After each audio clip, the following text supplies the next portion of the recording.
another couple of miles. Oh, this is going to be great finish for Jacques Villeneuve into the number 2 turn. And Villeneuve smoothly through 2, well off the wall, keeping a fine line down the back straightaway. Larry Henry. Jacques Villeneuve bringing it down the back straightaway. No traffic in front of him. Cleanly down to the white line. The crowd on their feet cheering Jacques Villeneuve. One more turn to go. Jacques Villeneuve's crew, they won the pit stop competition, but this is even better. Through 4 smoothly. Jacques Villeneuve heads to the checkered flag, and here's Bob Jenkins.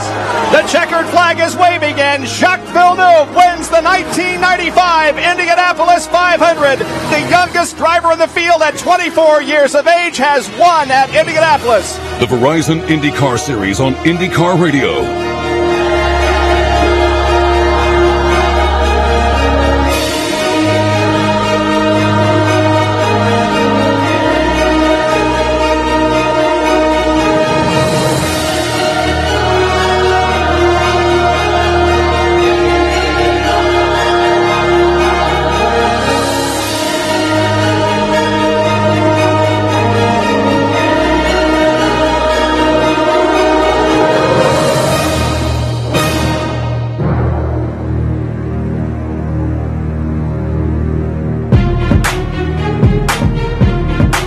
IndyCar Radio on the IMS Radio Network.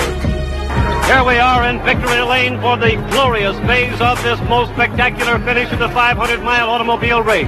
And the pit crew and the men are gathering around Jim Rathman here. And Jim has a big ice-cold bottle of milk, and let's talk with him.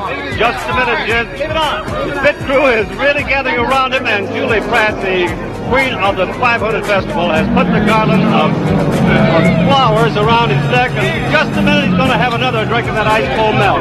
Jim, just a minute. Here we are, Jim, right over here. Jim, how do you feel after that most spectacular finish? Pretty good. What happened to Ward? He ran out of gas. You and Roger really put on a spectacular finish today. Thank you. What do you got to say? Stay tuned for more on IndyCar Radio.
From the Firestone broadcast booth in Sonoma, it's time for the Verizon IndyCar Series on the Advance Auto Parts IndyCar Radio Network. IndyCar Grand Prix of Sonoma comes your way Sunday. A couple of things to take care of before we get to that. Most notably, practice and qualifying today for Sunday's race. I'm Mark James. Welcome to beautiful Sonoma Raceway. Dave First joins me in the booth. And Dave, an interesting day yesterday on cue, I guess. Andretti Autosport unloaded rather quickly, as they have done for the most part throughout the second half of this season. Most notably, Ryan Hunter-Reay was P1. Joseph Newgarden had to set out the first session with mechanical issues, battling food poisoning, apparently. He, too, was quick, along with his teammates Will Power and Simon Pagenaud. Perhaps the big surprise, results of the combined sessions, Pato O'Ward in the 8 machine for Harding Racing, 6th quick yesterday. Pato O'Ward, of course, fresh off his Indy Lights championship a couple of weeks ago up at Portland, comes down here, and his name right now is the buzz all around the paddock area as we take a look at Alexander Rossi go off a little bit there in the turns 9 and 9A. But Pato O'Ward doing a really nice job and perhaps solidifying the fact that he might be around the Verizon IndyCar Series full-time in 2019. Certainly some challenges. We see it unfold each and every weekend, again with this aero package and the reduction in downforce. But to be honest with you, the area where the issues took place the most yesterday through that 9-9A, quite frankly, that's been the case since the IndyCar Series has been coming here, because it's so fast in the elevation changes take you back downhill. It's such a picturesque portion of the country, and this layout, 2.3 miles, 12 turns. Been coming here for 14 straight years. Unfortunately, not coming back next year, but perhaps it's only a matter of a couple years we'll be back here. Certainly hope so. But you're absolutely right. And you take that 2,000 pounds of less downforce off these cars, things can get a little tricky around this layout for sure. As we mentioned, USAC ran here in 1970. Dan Gurney, Mario Andretti, and Al Sr. made up the podium. Mark Donahue was the pole sitter, and then the IRL returned in 2005, and then, of course, that banner changed to IndyCar in 2011. Scott Dixon has been good here. Will Power has been to victory lane here. Dario Franchitti, Elio, and even Marco Andretti. As we mentioned, just like yesterday, a carbon copy, in fact, Jake Query, who joins us on pit road. It's another gorgeous day here at Sonoma Raceway. It's a gorgeous day, Mark, and typically one thing that is interesting is when we get here to Sonoma in the morning sessions, there usually is some cloud cover that kind of burns off and goes away by the time we hit noon or so. That will not be the case this morning, because not only is it spectacular here, there is not a cloud in the sky. There's a very slight breeze that actually will kind of assist the drivers as they work their way into turn number one here, but it's a cool breeze. 65 degrees is the ambient temperature. 86 degrees is the track temperature, and of course that'll heat up a little bit as we take a look at Alexander Rossi working his way around this facility. That temperature will heat up just a little bit, get some of the heat in those Firestone Firehawks, and it should be a spectacular day, as we always see here, Mark, at Sonoma Raceway. I mentioned Anders Krohn, our driver analyst, yesterday, Dave, off of that carousel out of turn number 6, that straightaway that goes uphill to turn number 7, that's probably my favorite portion of this racetrack. There are a lot of favorite points. I mean, I was able to go up yesterday during that first session up into turn 2. It's somewhat become a memorable point. I mean, whenever you watch this race, or the stock cars are here as well, that area of this race course is so iconic, to come up that hill under the bridge and really watch the load come off the cars and make their way through turn 2 and then back downhill 3 and 4. There's a lot of areas that become iconic. I think that hairpin in turn 7 is a lot of fun as well. So unfortunately, tough to pass here, though, and that's why qualifying this afternoon is going to be also important. Well, for sure, the challenges include the elevation changes. I mean, some 95 feet, I think, once you exit turn 6 till you get to the top at turn number 7.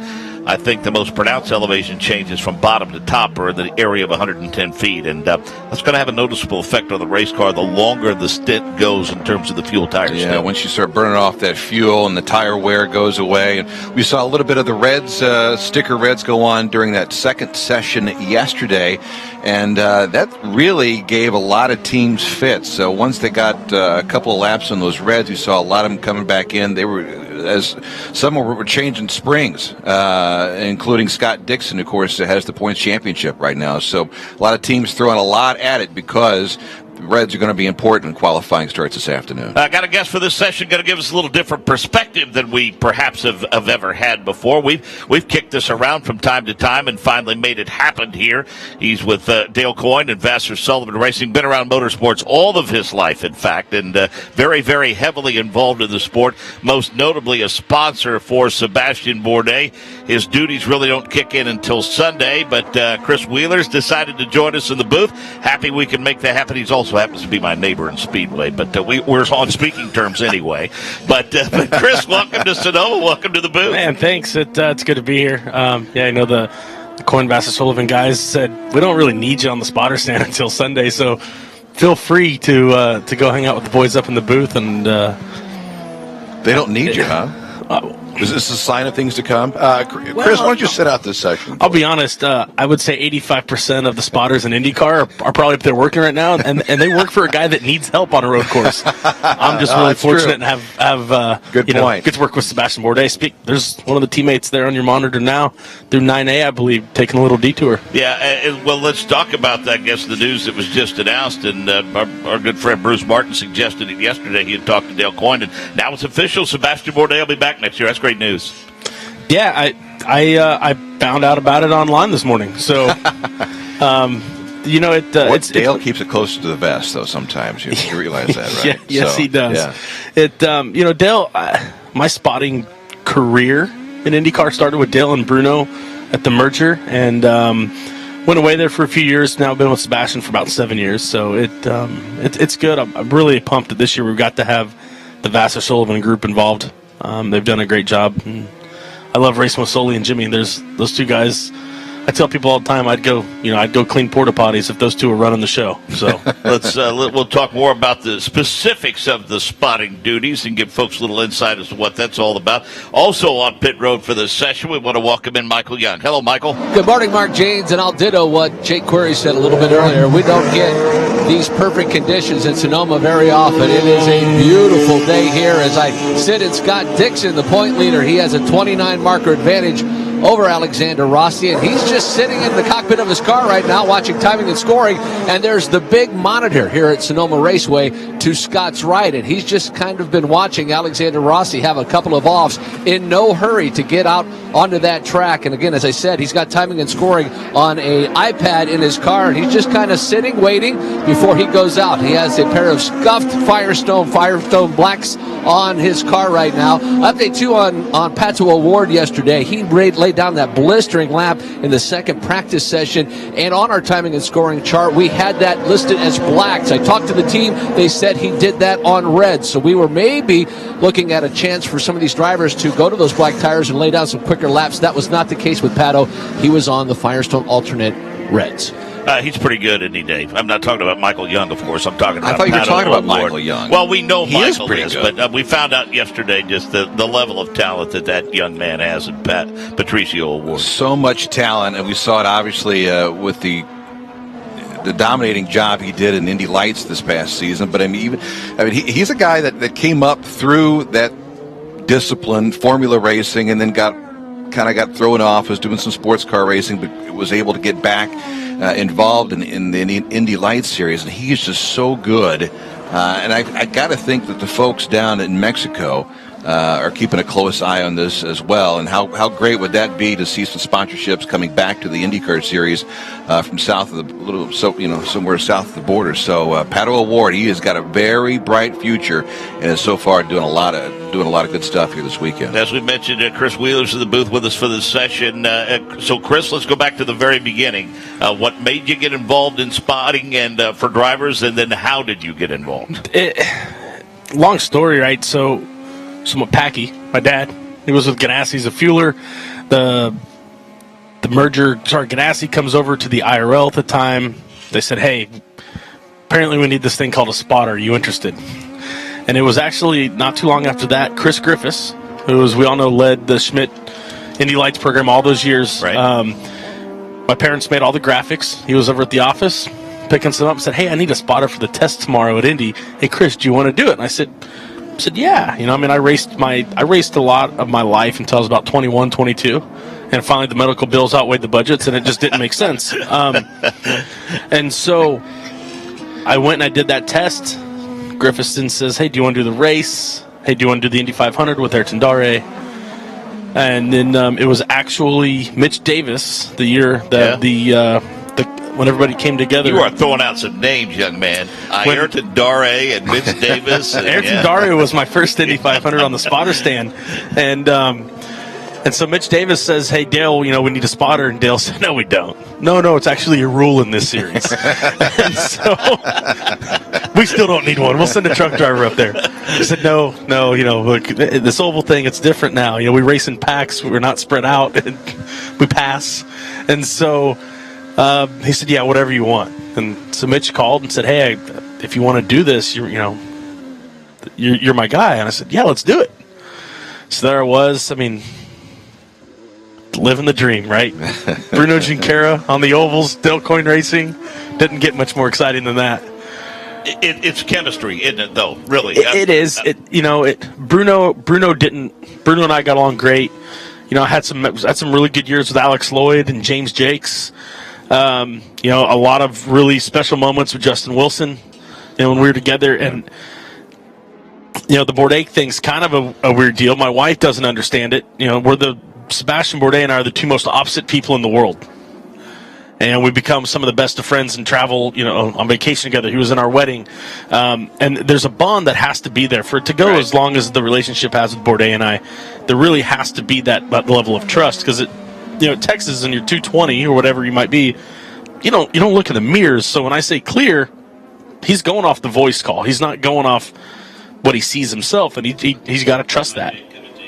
But we're going to expand more upon that and get into the specifics of what goes on between the driver and the spotter. First, we need to go to pit road and Jay Query. It's hard to believe that this is the conclusion of year number 1 for Carlin Racing, because I don't know about you, Trevor Carlin, but it has gone by very quickly. And it seems as though from the outside looking at your team, there were incremental improvements over the course of the year, maybe in 3-week installments, so to speak. What about you? Take me through this past season and where you guys are with Carlin Racing versus where you wanted to be. Well, it's all, as you say, it's all been a bit of a whirlwind, really. We started in St. Pete 7-8 months ago, and here we are. The season's over. It's gone well, but not as well as we hoped. We expected to be trying to run near the top 6 at the end of the year, and we're just really breaking into the top 10. So we've still got a lot of work to do, and a lot of homework to do over the winter. Of course, that homework will involve figuring out what your team is going to be for next year. You had Charlie Kimball and Max Chilton here in 2018. Where do things stand for next year?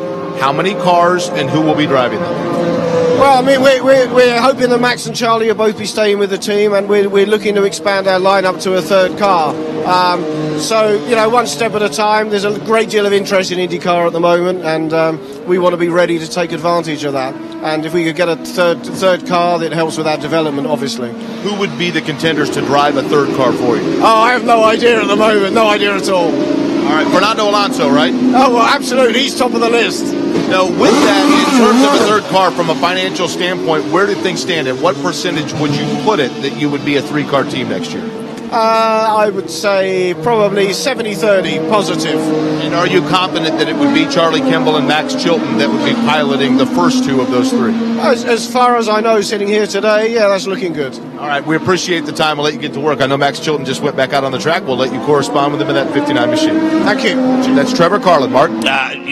Trevor Carlin is always on point, Dave First. I mean, you go back to his first venture into Indy Lights, and with the dominance that Max Chilton and Jones had very early on, not once did he thump his own chest. He said, "Well, now let's approach this realistically. We know how good these teams are and how they're." We're going to come back down to earth, or they're going to start to catch up, and that's exactly what happened, and we had a heck of a fight. And this is a championship caliber race team that has been successful all over the world, and it's just a matter of time. Nobody's more disappointed in their results than Trevor Carlin, but I think that comment shows you he's very matter-of-fact, but they're here for the long haul. Well, and that's good to hear, first. And then secondly, I mean, this guy has run the most popular and most successful junior program overseas for many, many years, and a lot of IndyCar drivers have come up at some point through Trevor's program. So here's a guy that doesn't make many mistakes and is very methodical about what he's doing. I mean, we talked to Michael Shank yesterday, same sort of thing. They want to make sure that every step they make is the right one. And when it comes to Trevor Carlin, it's going to happen, sounds like, for many years to come, and that's very good to hear. Michael Young has caught up with Chip Ganassi. Michael, I think you have some questions for Chip about the championship and maybe about his driver lineup for 2019. This is probably the most casual I've seen Chip Ganassi at a racetrack in quite some time. 11 open-wheel championships for this team. Compare this season to the 11 championships you've had and how it's played out thus far. Well, it's like most years, you get ups and downs throughout the whole year. You always come to the last race and you think, gosh, we could have done this better or could have done that better throughout the year. But, hey, we came in with a points lead, so hopefully we'll leave with it. It's been one of those tail ends of the season that are Dixon-esque, if you will. A little bit of luck involved and then some great driving from Scott as well. He sat on pit lane for the first 15 minutes of this session. How is he as far as comfort in the car and going into this final race of the season? Yeah, I mean, he's his typical self. He doesn't get too wound up about too much. So, they just had a plan to sit here and let the track clean off a little bit, get some rubber down, and we slid out a little late. Yeah. Obviously, big news a little bit earlier in this season, the announcement that you were going to have Scott back again for next year, as he was kind of a wild card for a seat in 2019. Any word on when we'll have an announcement on a driver for the 10 car next year? Yeah, no word yet. We'll do that when the time is right. Right now we're focused on tomorrow. Best of luck to you. Thank you. Chip Ganassi, obviously of Chip Ganassi Racing, guys, and he's got his jacket on, kind of sitting in Scott Dixon's pit box, not even up in the actual box itself, but just back here by the Firestone tires, kind of relaxing here as we go ready to go qualifying a little bit later on this afternoon. Yeah, I'm not one to speculate. There are plenty of our brethren that thrive on that sort of thing, but I think it spoke volumes, the fact that the word Ed Jones did not come out of his mouth. Yeah, I don't think we can expect to see Ed back in the 10 car next year, which if you think about it, that would make whoever is in the 10 car next year 3 drivers in 3 different years for that NTT Data sponsorship, if indeed that is coming back here in 2019. But their sole focus right now is Scott Dixon, because even if Chip is hanging out in Dixie's pit, usually he'll be in the 10 pit. He'll be helping things out with Barry Wanzer and the guys for Ed Jones. So even to have him in the pit, Scott Dixon's pit, even during a practice like this, I think speaks volumes. But think about the job Scott has done this season, and it's not uncommon to hear someone describe Dixon's personality as calm, cool, and collected. He's the Iceman for a reason, Mark James. And 2 bobbles on the season, essentially, Dave, an 11th place at Long Beach and a 12th place at Iowa. What has he done in an effort to secure the championship over the past 5 races?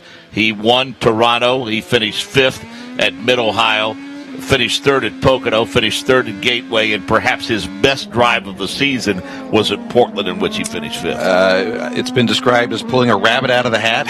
What he did somewhere at anyway. I mean, you look at that video when he got caught up in that first corner melee. And at one point, there's so much dust and sand being kicked up, it goes completely black. You can't see anything. And how he escaped any decent damage out of that is just incredible. But, I mean, he's got one of the best pit crew teams up and down pit road. He's got, obviously, some of the best engineers as well. It is all coming together for Scott Dixon here in 2018. 20 minutes into this 1-hour session, Santino Ferrucci goes to the top of the leaderboard. Graham Rahal the second. Newgarden, Pagenaud, Hunter Ray the top 5. Chilton, Power, Pickett, Kimball, and Pato O'Ward the top 10 as preparation continues for Sunday's IndyCar Grand Prix of Sonoma here at Sonoma Raceway. Firestone presents Legendary Drives. It was the 1969 Indy 500 when Mario Andretti's crew couldn't get his right rear tire off. He had no choice but to drive on it the whole race, still finishing with a checkered flag and a drink of milk. Now that's legendary. And if Firestone tires are so dependable they can take Mario 500 grueling IndyCar miles, just imagine how far they'll take you. Whatever you drive, drive a Firestone, the tire that drives IndyCar legends. From the Firestone broadcast booth in Sonoma, this is the Verizon IndyCar Series. Portland winner Takuma Sato goes P1 as we come back now, 68.3817. So it's Sato, Ferrucci, Rossi, Rahal, Newgarden, Pagenaud and company. And as we speak and this session progresses, that top 10 is going to continue to change. Your reference to Scott Dixon being the Iceman, I think all in all, someone is chasing him that seems to be just as steely in his demeanor, and that's Alexander Rossi. I go back a year and a half ago when Rossi had a nice little run at Toronto. Not this year, but last year. And that's really kind of started his comfort level, I think. And then he dominated at Road America, or Watkins Glen, rather, yeah. And then everything just seemed to click. And that has just continued throughout the course of this season. And remember, this is only his 3rd season in the Verizon IndyCar Series. Yes, he has Indy 500 win. You can talk about how he won that all you want. But here's a guy that is very comfortable in his surroundings. Rob Edwards has been with him throughout the course of his short tenure in IndyCar. It's a chemistry that has developed over time, and I don't see how it's going to be stopping anytime soon. Well, we've had Kyle Kaiser with us from time to time throughout the course of the season, and he said that he tries to be as much of a sponge as he can and try to pick the brain of some of these drivers that are in the IndyCar series full time. And he said one of the questions he had for Alexander Rossi is, okay, I got to know, how in the world do you literally make fuel in a race car? And he said, the only thing I can tell you is the fact that something clicked. And once it clicked, he said, I got it. And bottom line is this. I don't know of anybody up and down that paddock that's any better at it than Alexander Rossi. And how huge is that of an advantage for a driver? It's mega. And that's something Chris can talk to as well, because I'm sure you're talking through some of these guys when they're trying to save fuel. Hey, where can they save a little time and a little fuel? You talked about how what a great job Rossi is doing with saving fuel. There's, of course, no one any better than Scott Dixon. You had the two of them. Guess what? They're 1 and 2 in the championship. Yeah, they seem to be able to go a couple of laps further than anyone else. Yeah. The Chris that Dave was referencing is Chris Wheeler, spotter for Sebastian Bourdais, who joins us in the booth. His spotting duties really don't kick in until race day. So, Chris, does that come through the pit box? Does it come from the race strategist or the engineers? Or is that something that you as a spotter will assist a driver with? Honestly, it all depends on where we are. If it's a road course, there's nothing that a spotter's going to do to help you on that. The saving fuel on the road course tends to come from, the engineers and the strategists beforehand while working on race setups to give you a race car that you can dump out of early, roll the center of, and pick up later. You always watch Scott Dixon at Mid-Ohio and wonder how he can make these numbers. And you watch from the overheads or watch from onboards of the guys that are trying to chase him. Dixon's car is set up to save fuel. He was set up to be able to, lift off a little bit earlier and carry a lot more speed through the center and roll it. On the ovals, though, we play a big part in that. The pit stand will throw out a number. They'll get on the crew channel and tell me, hey, we need to save fuel. We need to run with somebody. We need to sit in line with this guy. We need to sit in line with that guy. And then it's my job to place them there, and make sure. When I was out on the course, from time to time we would be, for instance, on top of the grandstand at Milwaukee, up at the spotter stand with you guys. We'll get to more about that in just a minute. But we want to hear from your boss, Dale Coyne, who's standing by with Jake Query. Jake? And Santino Ferrucci, as you talked about, had the fastest lap. He's now fourth fastest on the speed chart in this session. Dale, we know now that Sebastian Bourdais will be back for you next year. But let's talk about beyond that. Are we watching here in Santino Ferrucci a driver that will be full-time for you in 2019? Well, that was the game plan, to kind of do some more races after the Detroit race and see where it can all end up here. So we're still working on lots of things, lots of people talking. So our second car is pretty hotly contested right now. I was going to say, if you had to list right now the drivers that are in contention for you to be a teammate of Sebastian Bourdais, where would you list them? It's a long list. A lot of guys are working hard to put their programs together, and usually this time of year we're not so sure whether we're running two cars or not. We always seem to, right? But I'm 100% confident we will this time. Is there a possibility you could do 3 cars next year? A possibility. We prefer to be 2, but you never know. How difficult is it from your standpoint when you have a driver, and obviously we had this year, where injuries kind of limit exactly someone getting into a groove, but yet shows promise? I would think that also makes you have to kind of take a long, hard look at somebody. It makes us think about a lot of things. We've had it 2 years in a row. We had it last year with Sebastian, and then this year with Pietro. So it makes you think about who's out there. We look what Schmidt's up against now, and you think a little differently when all those things happen. Lastly, Dale Coyne, let me ask you, with Sebastian Bourdais, we know how good he is, how well he has worked with you. Is it a 1-year deal? Take me through just the process of securing him for another season. No, we talked in the beginning. It was, let's give it a try for a couple of years and see where we go from there. And he's not getting younger, so we'll see how he does and go from there. So 1-year deal for now? Probably 2. All right, I appreciate the time as always, and over the course of the season. Dale. Thank you. Dale Coyne, Mark. If he's not getting younger, I'm getting close to ready for the pasture. I'm talking about a guy who can still get it done. But that's the reality of this business for sure. So, as we mentioned, Chris Wheeler's with us. And, Chris, let's talk a little bit about, as I said, I've been up on the spotter stand before. Explain the level of communication that is important with your fellow spotters and not just the drivers. Yeah, the fellow spotters, it's obviously, green flag pit stops. That's a big one, especially on the ovals. A couple of places we've gone to in the past haven't had the most awesome ways to get to pit lane, you could say. So, it came down to us really letting everybody know about it. Lap traffic plays a big role into it. there's everybody's, Robbie Fast he's at home probably listening right now with his family, but that guy gets his steps in every race day on the spotter stand. I got him in trouble at Mid-Ohio a couple of years ago. We didn't talk about that. Pocono, for instance, we were running with Dixon for most of the time there, and I know when Robbie's coming because I can feel it, I can hear it, and you just kind of turn your head and wave your hand and say, "Yeah, Rob, I see you, man." But no, guys like him are great to work with up there.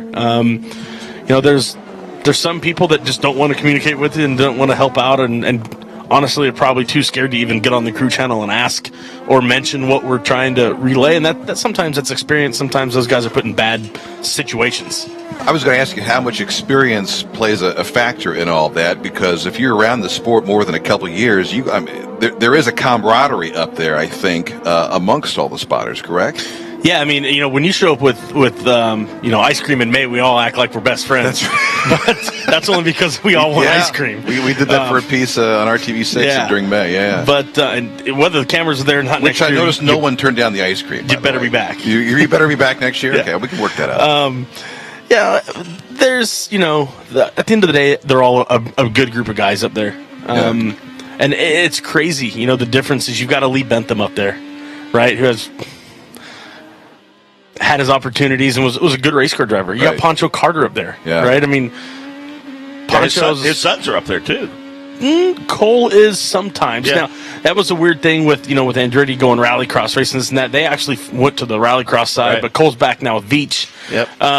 Buddy Rice was up there. Buddy Rice was there in and out, and definitely in May. You got Roger Yasukawa, who's up there quite a bit. Yep. Roger's up there with Taku. And so you've got a good group. As speaking of Sato, he's going to blow right through 9A again. But it's fun, I can tell you that. It's stressful. Yeah, I bet. The responsibility is unlike anything else other than the guy either in probably the safety truck or the race car. So now, if there's an issue, if you're spotting for Sebastian Bourdais and it's on an oval, say maybe it's at Gateway, and Sebastian is having an issue with what he perceives to be a driver who's holding him up. I know IndyCar has an official up there. Do you sell that to that official first, or how do you handle that? No, I usually go to him second. He's usually, because I know that my crew guys are in the guys in the pit stand, they're on the instant messenger going to race control with that immediately. The best thing I can do is go down and give a tap on the shoulder and try to ask for a little bit of help. With the spotter? With the spotter. Okay. Maybe remind them of a time we've helped them. Right. Maybe, just remind them they're already 8 laps down and they're not helping anything. Right. And then if that doesn't work out well, then you go back to the spotting, the IndyCar official and just ask them to at least call it in for you. Yeah. It's usually the best you can do. Does Sebastian dictate to you? Is there a point in time, or have you worked together enough to know that there's times when, regardless of the scenario, Sebastian doesn't want to hear anything from you, or does he always want you talking him through traffic? It depends. Honestly, it's all situational. If we're going past the car that just came out of the pits, I'm not going to clear him down the backstretch. But we're in a pretty solid groove.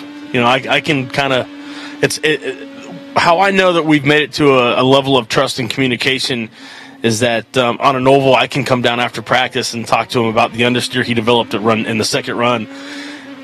I'm not on the intercom with him, so I can't hear what he and Craig Hampson and Olivier Boizon are speaking about. So all I can do is use my visual aids here and my experience and try and find out what kind of characteristic issues he's having with the car, and then we work on the line from there at the same time. How do you decide, for instance, obviously if you're a Gateway, that's easy. There's one spot you see all the way around the place. They divide you guys up at the Indianapolis Motor Speedway. Iowa, you're on top of the grandstand. You can see all the way around the racetrack. How do you decide if you're spotting on a road or a street course, how do you decide where you can stand in terms of being able to help the driver? On a road and street course, the key becomes pit out, especially places like here in Sonoma. Green flag pit stops, it can get a bit sketchy. And so here, we're really fortunate. We go high above turn number 2. We can see almost the entire track. There's a few spots where you kind of get blinded, but it's okay. St. Pete, go in the parking garage, mainly for pit out.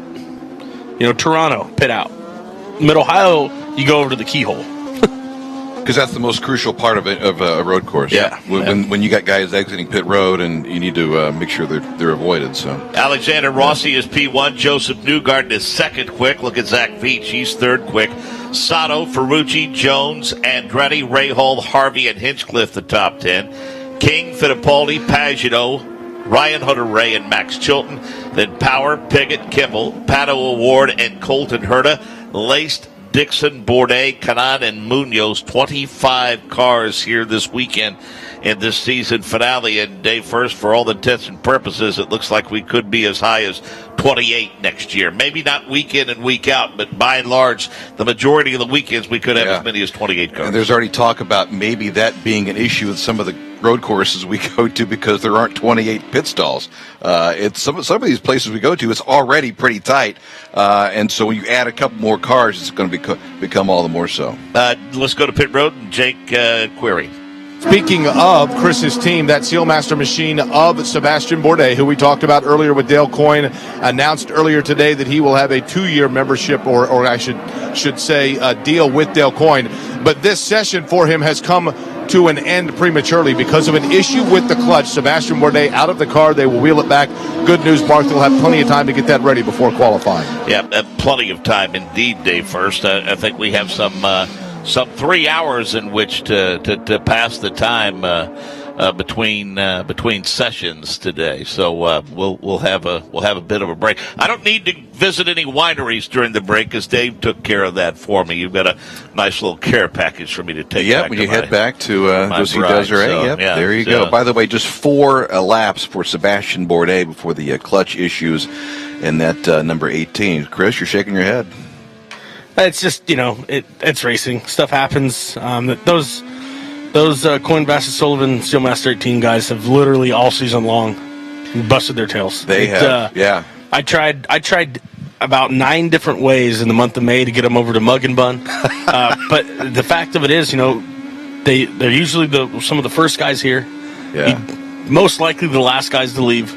And it's a small group. You look across the paddock, and you look at the amount of bodies and bandwidth that some of these programs have in comparison, and my guys are they're working that thing around the clock. Mug and Bun, of course, is an iconic drive-in in Speedway, Indiana. The shadows of the Indianapolis Motor Speedway.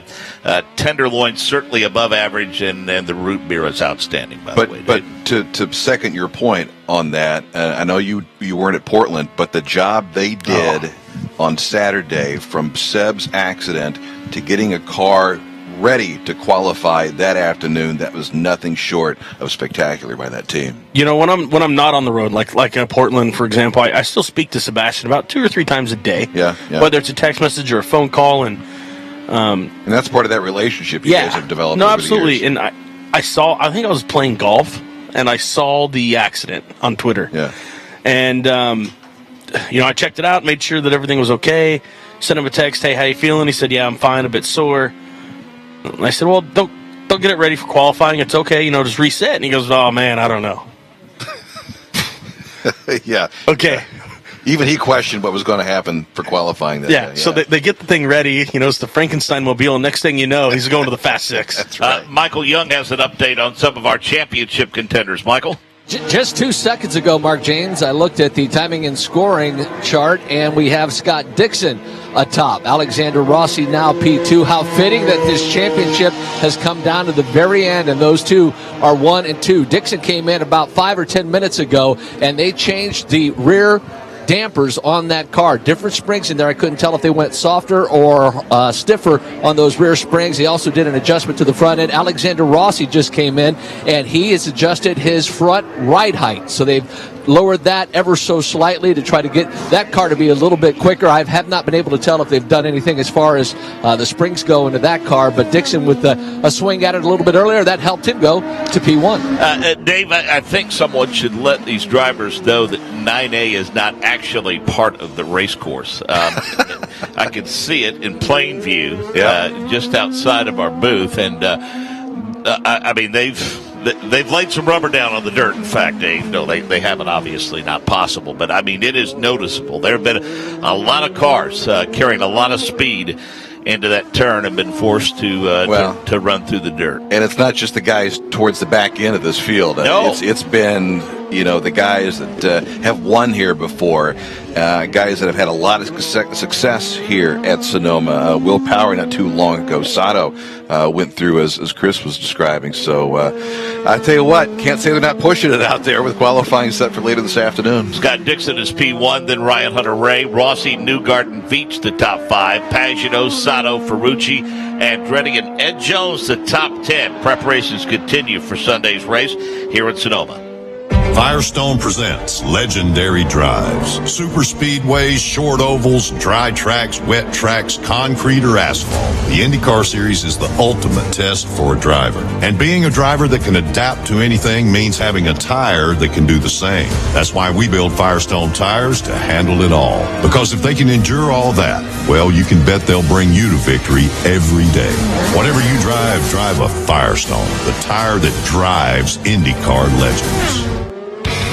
From the Firestone broadcast booth in Sonoma, this is the Verizon IndyCar Series. Mark Yates stayed first in the booth. Michael Young, Jake Query on pit road with about 20 minutes remaining in the final practice session before we go qualifying this afternoon. IndyCar qualifying at 3 Pacific, 6 Eastern before we go racing tomorrow. Happy to have Chris Wheeler in the booth with us. We've been talking to him about his responsibilities and duties, the relationship he's developed as a spotter for Sebastian Bourdais.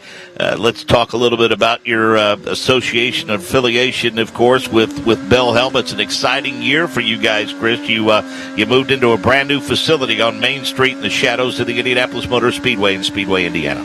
Yeah, no, it's been amazing here with Bell this year. When I went to work for them and Director of Motorsports in May of 2016, nothing against the region, but I just didn't want to move to Champaign, Illinois.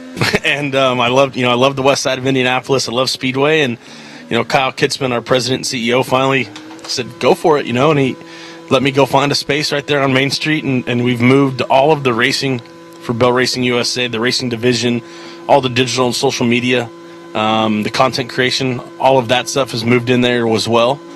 And so it's been busy. They allow me to go racing. They allow me to go spotting. They allow me to be here. And it's nice coming here, going to a racetrack, and not having to be the Bell guy. Right. Because I've got one here, which happens to be my father. Yeah, that's right. So he'll travel to each of the IndyCar events and do all the prep work and service work for everybody from the road to Indy and in IndyCar. Let's correct. I want to make a correction real quick. Just about 6 minutes remaining in this session. In fact, it runs till 45 minutes past the hour before we go qualifying a little bit later on today. The challenge, I guess, in this day and age is that technology is ever evolving, especially with the emphasis, as it's always been, on safety. And so I guess for Bell particularly, important to stay at the forefront in terms of developing the latest and best ways to protect drivers in the cockpit. You're right. Here in the IndyCar Series, we use an S-Spec provided by the FIA, which is the 8860. Earlier this season, there was a FIA conference overseas, and we were the first to present the new FIA spec, which is a super helmet. It'll be showing up here next year. It's not going to be mandatory here in IndyCar for 2019, but it'll be allowed to be used. And so that's something we've been very busy with, is sitting down with each of our drivers here and getting an idea of which direction they want to go. Do they want to keep with what we have? Do they want to move to what they're considering the new super helmet? What's different about the super helmet? Well, as you've seen in the last few years, is the visor panel. Right. That came in, protect the weakest part of the helmet, made of Xylon. The new helmet, which we call the 77, has that panel and everything built into the shell. It's all integrated into one piece now. Right. So the eye-port is much smaller. So that's going to be a preference thing with some of the drivers. Now, eventually they're going to have to either accept it or potentially not race, because all the brands are doing the same thing as far as the design there. Right. I'm looking forward to it. Yeah. It's going to be a bit heavier, which is opposite where we've been going. The teams are pushing us. Drivers are pushing us across the board of motorsports. Right. It's all about the weight. From a stock car to an Indy car, every tenth of a pound they can pull off the driver's fixed weight, that's a weight they have potentially to add to some other savings and put a pound somewhere else in a race car. And that's what they've really been pushing us for.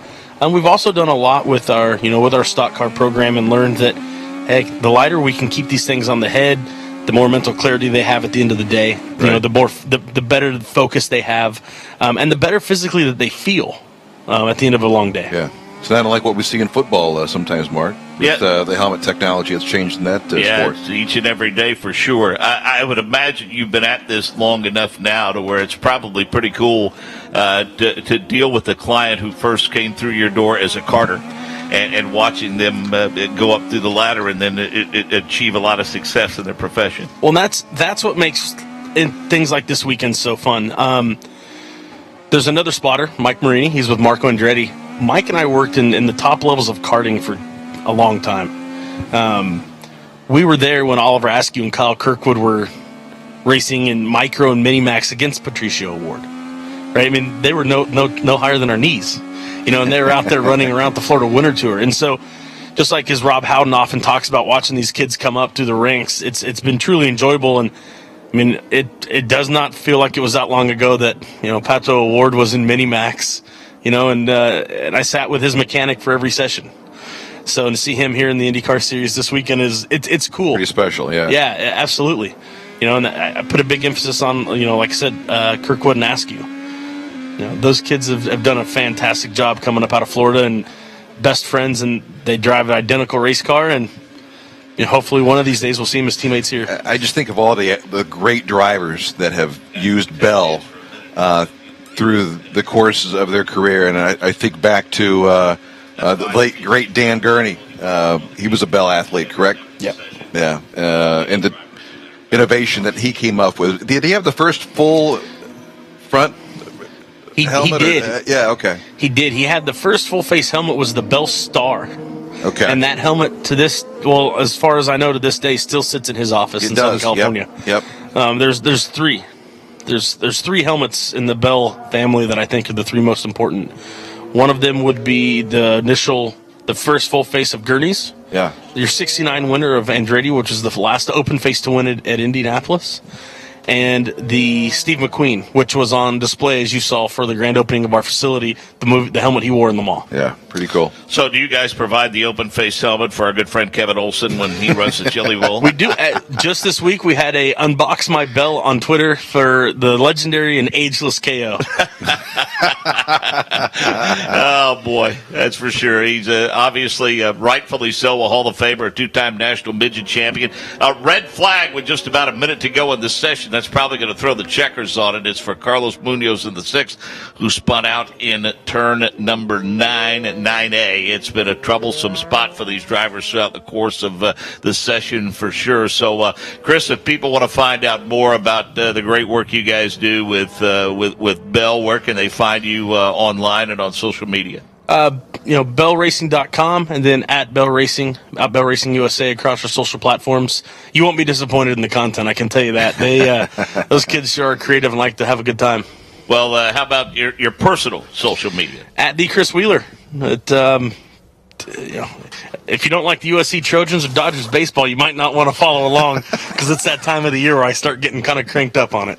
We've heard from our good friend Tony DeZino and also Mike Thompson from the Indianapolis Motor Speedway, and they've been listening. They've been enjoying your contributions to the show, and we appreciate the great insight that you've added. And best of luck to you and Sebastian on race day, and obviously you're welcome back here anytime. Well, I appreciate it. It's been fun. It's a bucket list day for me. This definitely has made the trip thus far. I'm really hoping I can get more fan votes than Tony Laporta. I don't think that'll be a challenge. I appreciate it, guys. Thank you. Thanks, Chris. Good stuff as always. Dave, they're going to give them, based upon that red flag, they're going to give them one lap. Which is always interesting because everyone goes out at the same time and virtually no one is able to get a very clean lap out there.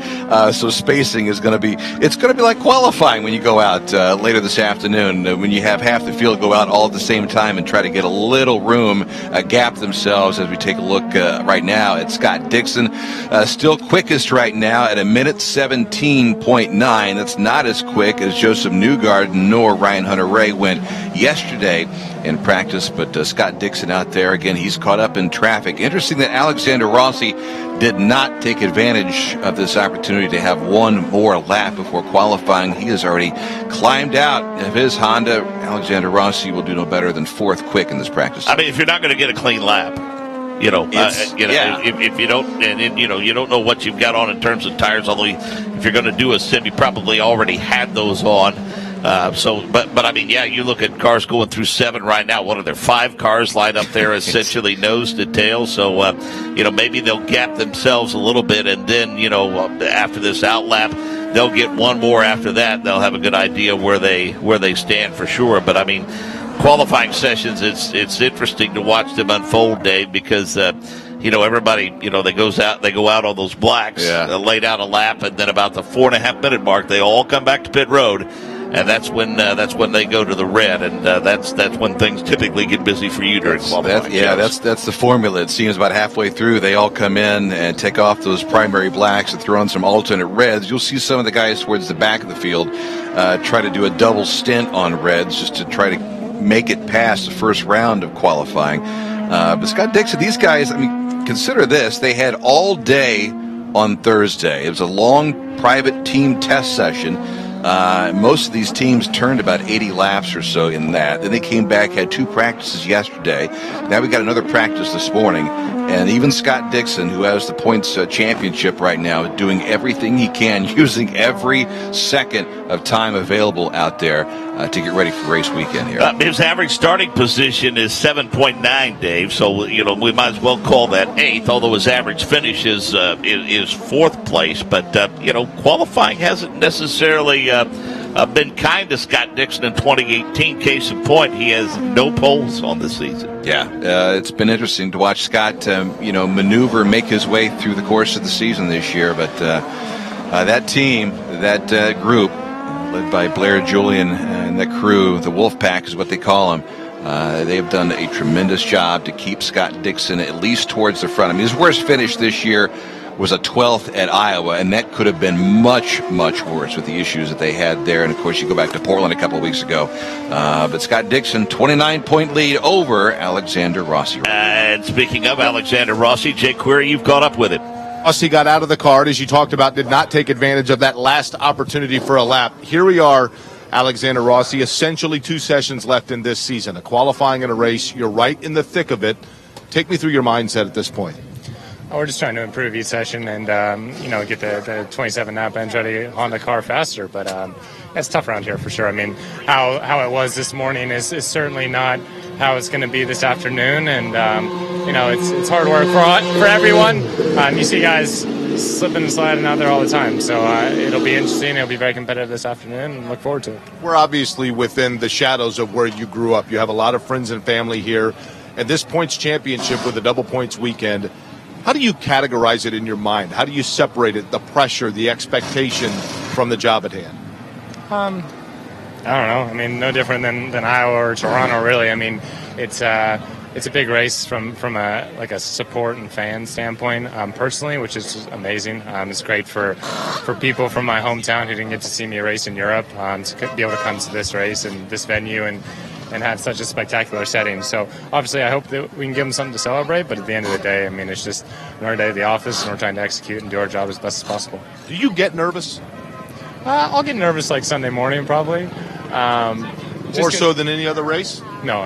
It's just the excitement and the anticipation, and if you're not a little bit nervous on Sunday, I don't think you care enough. So, for sure, come Sunday. But right now we're just focusing on maximizing the car and trying to build a fast race car for qualifying. Okay, lastly, the car is where in terms of where you need it to be at this point?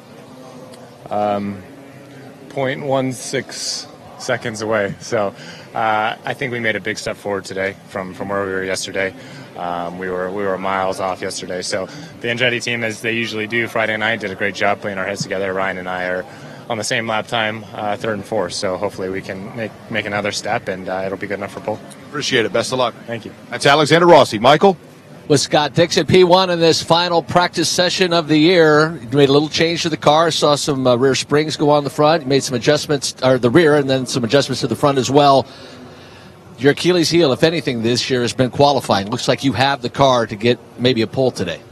Yeah, definitely on road courses, it's been a bit of a sticking issue. I think we've had the speed, we've had good speed in the races, and just not made the most of it. I think we flipped actually our street course pace and qualifying has been exceptional this year. So we'll see what we can do. The PNC Bank car rolled off strong. We were just trying a few different spring packages there for this afternoon. It seems like between morning and afternoon, the wind switches, the track temp goes way up. So just trying to have a little more tools, I guess, for later in the day. You have 29 points ahead of Alexander Rossi going into this final race. What's your demeanor been like this week? And you seem more relaxed than normal. Is that maybe not the case? I think everybody's nervous, man. This is extreme competition, and all of us want to win, and that's what's, so cool about sport in general, but, especially with the Verizon IndyCar Series right now, the competition is just so tight. So, it's, I don't know. We just need to keep our head down and try and, close this thing out. It's not going to be easy. There's many things that can be out of your control, but you just got to try and, cover everything that you can do. And I know as a team, as long as we put everything in, we'll be happy either way, come the end of the race tomorrow. Of all the cars you've had here at Sonoma Raceway, rank this one. I think the PNC Bank car looks great, which is good. So that's always important. But yeah, it's hard to tell. I think between one lap pace and race, it's kind of hard. It seems like degradation is pretty big this year too. So it's going to be an interesting race, I think, strategy wise, and just how people hang on. Best of luck in qualifying. Thanks, man. That's your points leader, Scott Dixon. Jake Query. Michael Andretti was on, of course, the pit stand for Ryan Hunter-Reay, as he is each and every week. Alexander Rossi is in the points contention for you. It's been a really good year for Zach Veach as a rookie. Marco also has had moments this year where he was right in the thick of things. But now all of a sudden we have your Indy Lights team working for two cars with Colton Herta and Patricia O'Ward. Is this a forecast, Michael Andretti, with Harding Racing, of either a satellite acquisition or a merger for next year with those two cars? No, it's funny to hear the rumors out there about all the things that are going on, but we have no ownership or anything. I mean, we're helping out a little bit, but I think it's given the illusion that it's that way, but it's not. Has that discussion taken place at all, or exploration? No. I mean, Harding is their own team, and they're doing their own thing. I mean, we're helping out a little bit, but it's not what everybody's speculating. Obviously, there's a lot of speculation about Fernando Alonso because of your Indianapolis 500 ride with him. Where do things stand right now in terms of what percentage odds that Fernando Alonso runs for you in 2019? I think he's going to run with us in some way or another, but I just don't know if it's going to be a full season or not. He's still trying to decide. His schedule next year is pretty crazy, so we're hoping that he's going to give us an indication here soon, but I don't know. So are you confident he will run Indianapolis at the least with you? I hope so. I mean, it's not a definite, but, I'm hoping that it's going to go that way. Lastly, let's talk about Alexander Rossi, because he gives you a chance here to win a points championship. Seems pretty even keel in talking to him. What about when you're going over things? I know Ryan Hunter-Reay is who you're working with during the course of sessions, but what about Rossi's impressed you? Oh, I think he's been great all year. He's got a really good head on his shoulders. He understands what the deal is, and he's not letting it get to him. He's driving really well, and I think he has a really good shot. Unfortunately, Scott's doing a really good job as well, so it's going to be a real fight tomorrow. You've been accommodating as always all year long. Appreciate it, Michael. My pleasure. That's Michael Andretti with Andretti Autosport. Mark? Yep, really good stuff, Jake. Michael Young, appreciate all the work down there. And we answered, we think for now, some questions as it pertains to who's going to be where, who might be where in 2019. So really good stuff from Jake and Michael. Scott Dixon, P1, Power, Hunter-Reay, Rossi, Newgarden, Pagano, Veach, Sato, Ferrucci, and Andretti, the top 10. Jones, 11th, Rahal, 12th.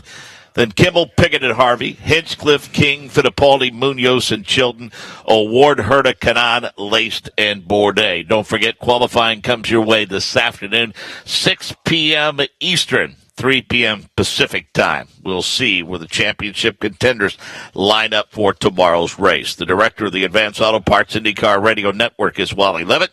On-site production and engineering, as always, by Rick Evans. Again, great work on pit road. Good info from Jake Query and Michael Young. Thanks to Chris Wheeler for joining us in the booth today for Day First. This is Mark Janes. So long for now from Sonoma Raceway.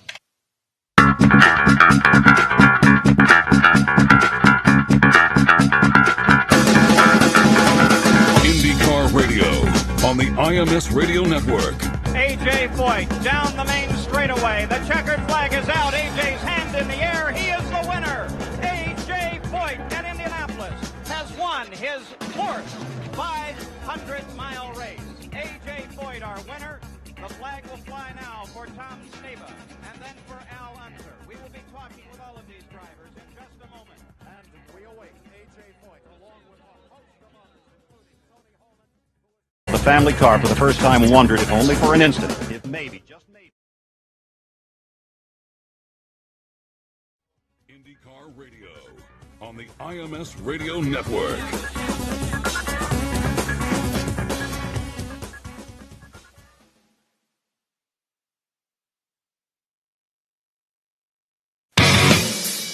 From the Firestone broadcast booth in Sonoma, it's time for the Verizon IndyCar Series on the Advanced Auto Parts IndyCar Radio Network. Sonoma Raceway. I'm Mark Janes. Welcome to qualifying for tomorrow's race. IndyCar Grand Prix of Sonoma, joined in the broadcast booth by our driver analyst, Anders Krohn. And Anders, interesting weekend so far. Turn 9A has been the problem spot for most of these drivers this weekend. It has, and just the reduction in downforce means that on the brakes they're coming into that brake zone is very difficult. It's already a little bit of a downhill, so that it makes things very difficult. And add to that all the dirt that's been brought out onto the track, and it's just a compounding issue. And it's been big trouble for all the drivers here. And add to that now the fact that there is a massive wind, which is now pushing them, giving them tailwind into the brake zone into turn 9. So if they thought it was difficult in practice, it's going to be even more so difficult now here at Sonoma Raceway. So critically important session, and excuse me for being Mr. Obvious, but this is by far and away the most important qualifying session of the year. No question about it. We'll talk more about that as the show progresses. Let's hear from some of the drivers set to qualify, including a young man set to qualify for his very first Verizon IndyCar Series event. Talking about Pato Award, we welcome in Dave First. Yep, great to be back here at beautiful Sonoma Raceway. Really good if you're Pato Award, getting ready to qualify for his first Verizon IndyCar Series event. You're out in Group 2. What are the nerves like for you, Pato? I think as of now, I'm just feeling a little anxious. We had a really strong day yesterday, especially with red, so hopefully we can get some good running in the first group and then pass over to the Fast 12. I think we have the pace. I think the car has the pace. There's just still some things that I can do better. It was my first time on reds yesterday, so we can always improve. But I don't know what to expect, honestly. I'm just, I'm anxious. I'm a little nervous. It's the first IndyCar qualifying. But this is what you worked your life for, to be in the big show here. Exactly. It feels great. It feels really, really cool to be in the big show now. Good luck today, all right? Thank you. Patricio Ward, a rookie for Harding Racing, driving the number 8 this weekend here at Sonoma. Further down pit road, we welcome in our Michael Young. Hi, Michael. Thank you, Dave. First with Sebastian Bourdais. Sebastian, was a short morning session for you. Obviously, you had clutch issues. Everything repaired okay? Yeah, I mean, they just changed the clutch. I mean, obviously, you have to split the car and put a new clutch in. But, yeah, it's something I've never had before. And, yeah, it just seemed to have worn out at a very a normal rate. But, it is what it is. Nothing bad. Is it something you could have felt, or did you know it was going bad in the final session yesterday? No, I guess the practice pit stop probably finished it off. And, the thing is, didn't have any signs. And then this morning when I left the pits, instantly the clutch was slipping on track a little bit. Just the RPM was going high and stuff. And there was no fix at that point. I know you're up against it. Good luck in qualifying. Sebastian Bourdais, guys. Dave, first down pit lane. How about the conditions? Beautiful day here in Sonoma. It is absolutely gorgeous. I know we've been enjoying this throughout the course of the weekend. The same is certainly the case during this qualifying session this afternoon. Air temperature at 76 degrees. Track temperature gone up a little bit. It's only at 104 degrees Fahrenheit. How about the humidity level, though? Way down, especially from those folks that are in the Midwest, that I know back in Indianapolis and the Columbus area is really high, but just 45% humidity. A little crescent moon to the south as sun continues to fall towards the west. We're good to go there. What a gorgeous start to this weekend here at beautiful Sonoma Raceway. Group number 1 will power Alexander Rossi, Pagano, Sato, Andretti, Rahal, and Pickett, Hinchcliffe, Fittipaldi, Chilton, Herta, and Matthias Lace. Let's go back to pit road. Welcome in the third member of our group, Dan Rusanowski. Dan? Well, thank you, Mark. Beautiful day here in Sonoma, but not so beautiful a day yesterday for Joseph Newgarden, who was battling food poisoning. And then Tim Cindric told me that the fuel pressure issues that he had with his car that had him have no time in earlier practice totally resolved. And obviously you saw that as he was near the very top of the practice session. He'll be part of the second session in qualifying Group 2 today. But Joseph is feeling much better, thank you, and so is his car. Drivers continue to cut off that Porsche to the racetrack at turn number 9A. Continues to be a trouble spot for him. They have really worn that corner out and that curbing as well. It's rubbered up plenty. Power, Andretti, Pagano, Chilton, Sato, and Lace. We've dispatched Jake Query, Nick Yeoman out on the course. Jake, let's welcome Spencer Pickett to turn 1. Spencer Pickett indeed starts to climb his way up from turn number 1 through the elevation change, then works through the gearbox, makes that right-hander that is turn number 2, does so with Takuma Sato, Simon Pagano just behind him. Slight kink at the top of the hill here. That's turn 3A, Mark. They'll go back downhill, then it's a little bit of a right-hander. The left sides will bump the curbing, then a bit of a short straightaway that goes up and down. Then they'll enter that signature carousel, and as they do so, they'll exit it, come into the view of Nick Yeoman. So important to carry that speed out of the carousel and down the drag strip here, approaching turn number 7. It'll be Spencer Pickett, the first one that gets to that corner. Takuma Sato looking a little racy, the winner from Portland. He's just about a car length off as those two drivers get up to speed, and then about another 8 car lengths back to Simon Pagano. Once they leave turn 7, Mark, they roar through the S's and now set up for that ultra-tricky 9A hairpin that has kicked up a lot of dust all weekend. Yeah, this is not a good time to be overshooting that turn, especially the second half of this qualifying session. No, not at all. And again, the wind here is just wreaking havoc with these drivers, not just into turn 9A, but also into turn 11. Saw Alexander Rossi almost spin his car in turn 11 on his very first lap. And so at that point, he aborted his run and is now in pit lane ready to do his set.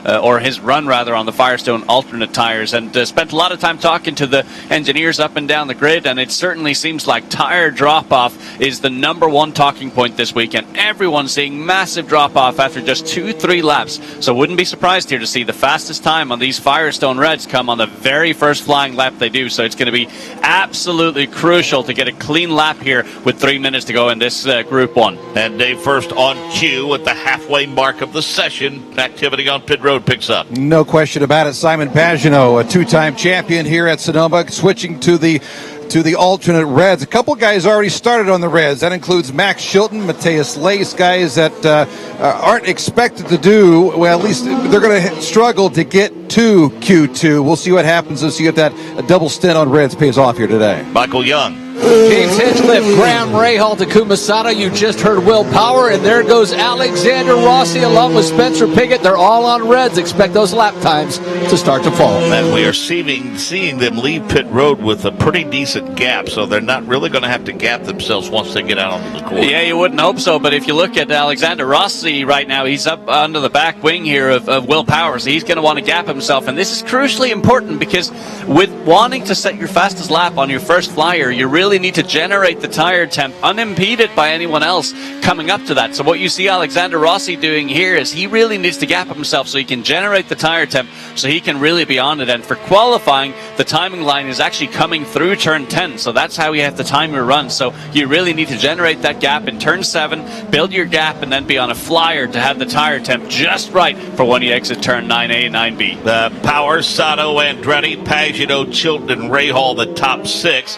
That most assuredly will change as activity continues to pick up in this session. We will start first with the 19 car, Pietro Fittipaldi, into turn number 1, Jake. Pietro Fittipaldi works his way very quickly, as a matter of fact. Now, he is on the red tires, and again, he has been, I believe, the entire session. No problems for him whatsoever. Behind him, it is the machine of Max Chilton. Then we'll wait just a little bit, and it's that rookie, Colton Herta, who works his way now in that Harding machine. Herta starts to get through the gearbox and works his way through 3A. James Hinchcliffe, Takuma Sato, others that we see out on the track during this session. But again, the car that we're watching is the 19 of Pietro Fittipaldi. And I'll tell you what, Mark, from my vantage point, and I can see about 75-80% of this racetrack, looks like Mateus Lace might be the first one that's on a flyer. He's setting up for turn 9A right now, but here comes Pietro Fittipaldi. So impressive in the run at Portland a couple weeks ago. He streaks out of turn number 7 with Max Chilton giving chase, and then you've got Colton Herta, but it is Fittipaldi setting up for the hairpin 9A. Less than a minute to go in the session. Lace, the first one to clear the timing and scoring loop, Jake. He moves up to P3 as he enters turn 1. Mateus Lace now comes. Here comes that rookie trying to close off strong in his initial campaign in the Verizon IndyCar Series. Gets through the gearbox, got a little bit loose, but that's not uncommon as he sets up for turn number 3A and now gets ready to go through the carousel. We are watching the 19 of Pietro Fittipaldi make his way into turn number 1. As we said earlier, Max Chilton is the one that's following him. We're looking a little further back in the pack at some of the championship contenders. We want to watch them as they clear the timing and scoring loop, but they're going to be on another flyer as 5 seconds remaining. Don't know if they're going to get back around in time, but Alexander Rossi goes P1. But Jake, it looks like Marco Andretti's going to get another lap in. Yeah, here's the thing. Rossi last time by looked like maybe he was saving for one more flyer, but he's not going to need it. Now Marco Andretti sets up for turn number 3A. Behind him is Takuma Sato, and then you get that championship duet. That's Will Power, who goes in through 3A, and Alexander Rossi's just behind him. Marco Andretti trying to pedal for all it's worth. He is currently P12. He's on that flyer now, sets up for turn number 6. Again, that carousel very pronounced in its curvature. As he exits turn number 6, he'll head toward Nick Yeoman. Yeah, it's not only an aggressive turn, but you're dropping quite a bit in elevation as well. Marco Andretti hard on the brakes, the right-hander of turn number 7. He's got Takuma Sato giving chase as well as Will Power and Alexander Rossi, who streak out of the corner. Marco, though, setting up to the S's, heading to 9A. And how about Simon Pagino? Yeah, so far so good for him, and he really took advantage of having kind of that unimpeded lap, and Will Power had to back off on his previous lap. He's on the bubble, but he's about to come up, and this lap for him is looking very, very clean. Let's see what Will Power can do across the line. Takuma Sato goes P3, and then Will Power goes P3. So at the moment, Fittipaldi is looking like he's going to be eliminated. James Hinchcliffe eliminated, and Spencer Pickett with a last gasp across the line can't do it. He's eliminated as well.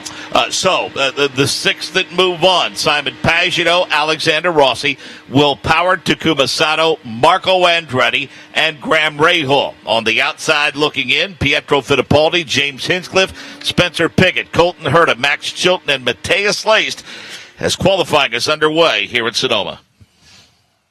Presents legendary drives, super speedways, short ovals, dry tracks, wet tracks, concrete or asphalt. The IndyCar Series is the ultimate test for a driver. And being a driver that can adapt to anything means having a tire that can do the same. That's why we build Firestone tires to handle it all. Because if they can endure all that, well, you can bet they'll bring you to victory every day. Whatever you drive, drive a Firestone, the tire that drives IndyCar legends. From the Firestone broadcast booth in Sonoma, this is the Verizon IndyCar Series. We talked about guys who want to go into the offseason. Outside of the championship contenders with some momentum, it looks like Simon Pagino was trying to do just that. Yeah, and boy, oh boy, and that was a great lap for him as well. Just about 100th quicker than Alexander Rossi, so that must have been a blinder of a lap there. And again, we've documented during the course of the year just how much of a struggle it's been for Simon Pagino to adapt to this car with a big reduction in downforce. But here he is, and actually very surprised to see James Hinchcliffe not transfer. Spencer Pickett Pickett as well, given how strong he's been towards the tail end of the season here. I think those are going to be two very disappointed lads. Race control giving an issue between the 98 and the 12 a look-see, that Power and Marco Andretti, and we'll let you know if anything comes of that. So Power, Rossi, Pagano, Sato, Andretti, and Rahal, they move along. Group number 2 will be Scott Dixon, Ryan Hunter-Reay, Joseph Newgarden, Zach Veach, Santino Ferrucci, Jones, Kimball, Harvey, King, Munoz, Award, Kanaan, and Bourdais. How about the weekend that Pato Award has had for Harding Racing? It's been massively impressive, and just the pace that he showed yesterday during qualifying simulation certainly looked very promising. Didn't quite have the same pace today on the Firestone Blacks in race trim, but yeah, looked very, very strong. So I think it's just going to be a matter at this point of just putting it all together for Pato, and obviously very inexperienced, but ironically enough, I think the fact that there's slightly lower grip settings is actually going to help him and Colton Herta extract the most out of themselves, because it'll be a little bit more similar to that of an Indy Lights car. Michael Young. With Spencer Pickett. And Spencer, I know that wasn't the qualifying effort that you wanted. Was there a difference between the morning session and the qualifying session this afternoon for you out there?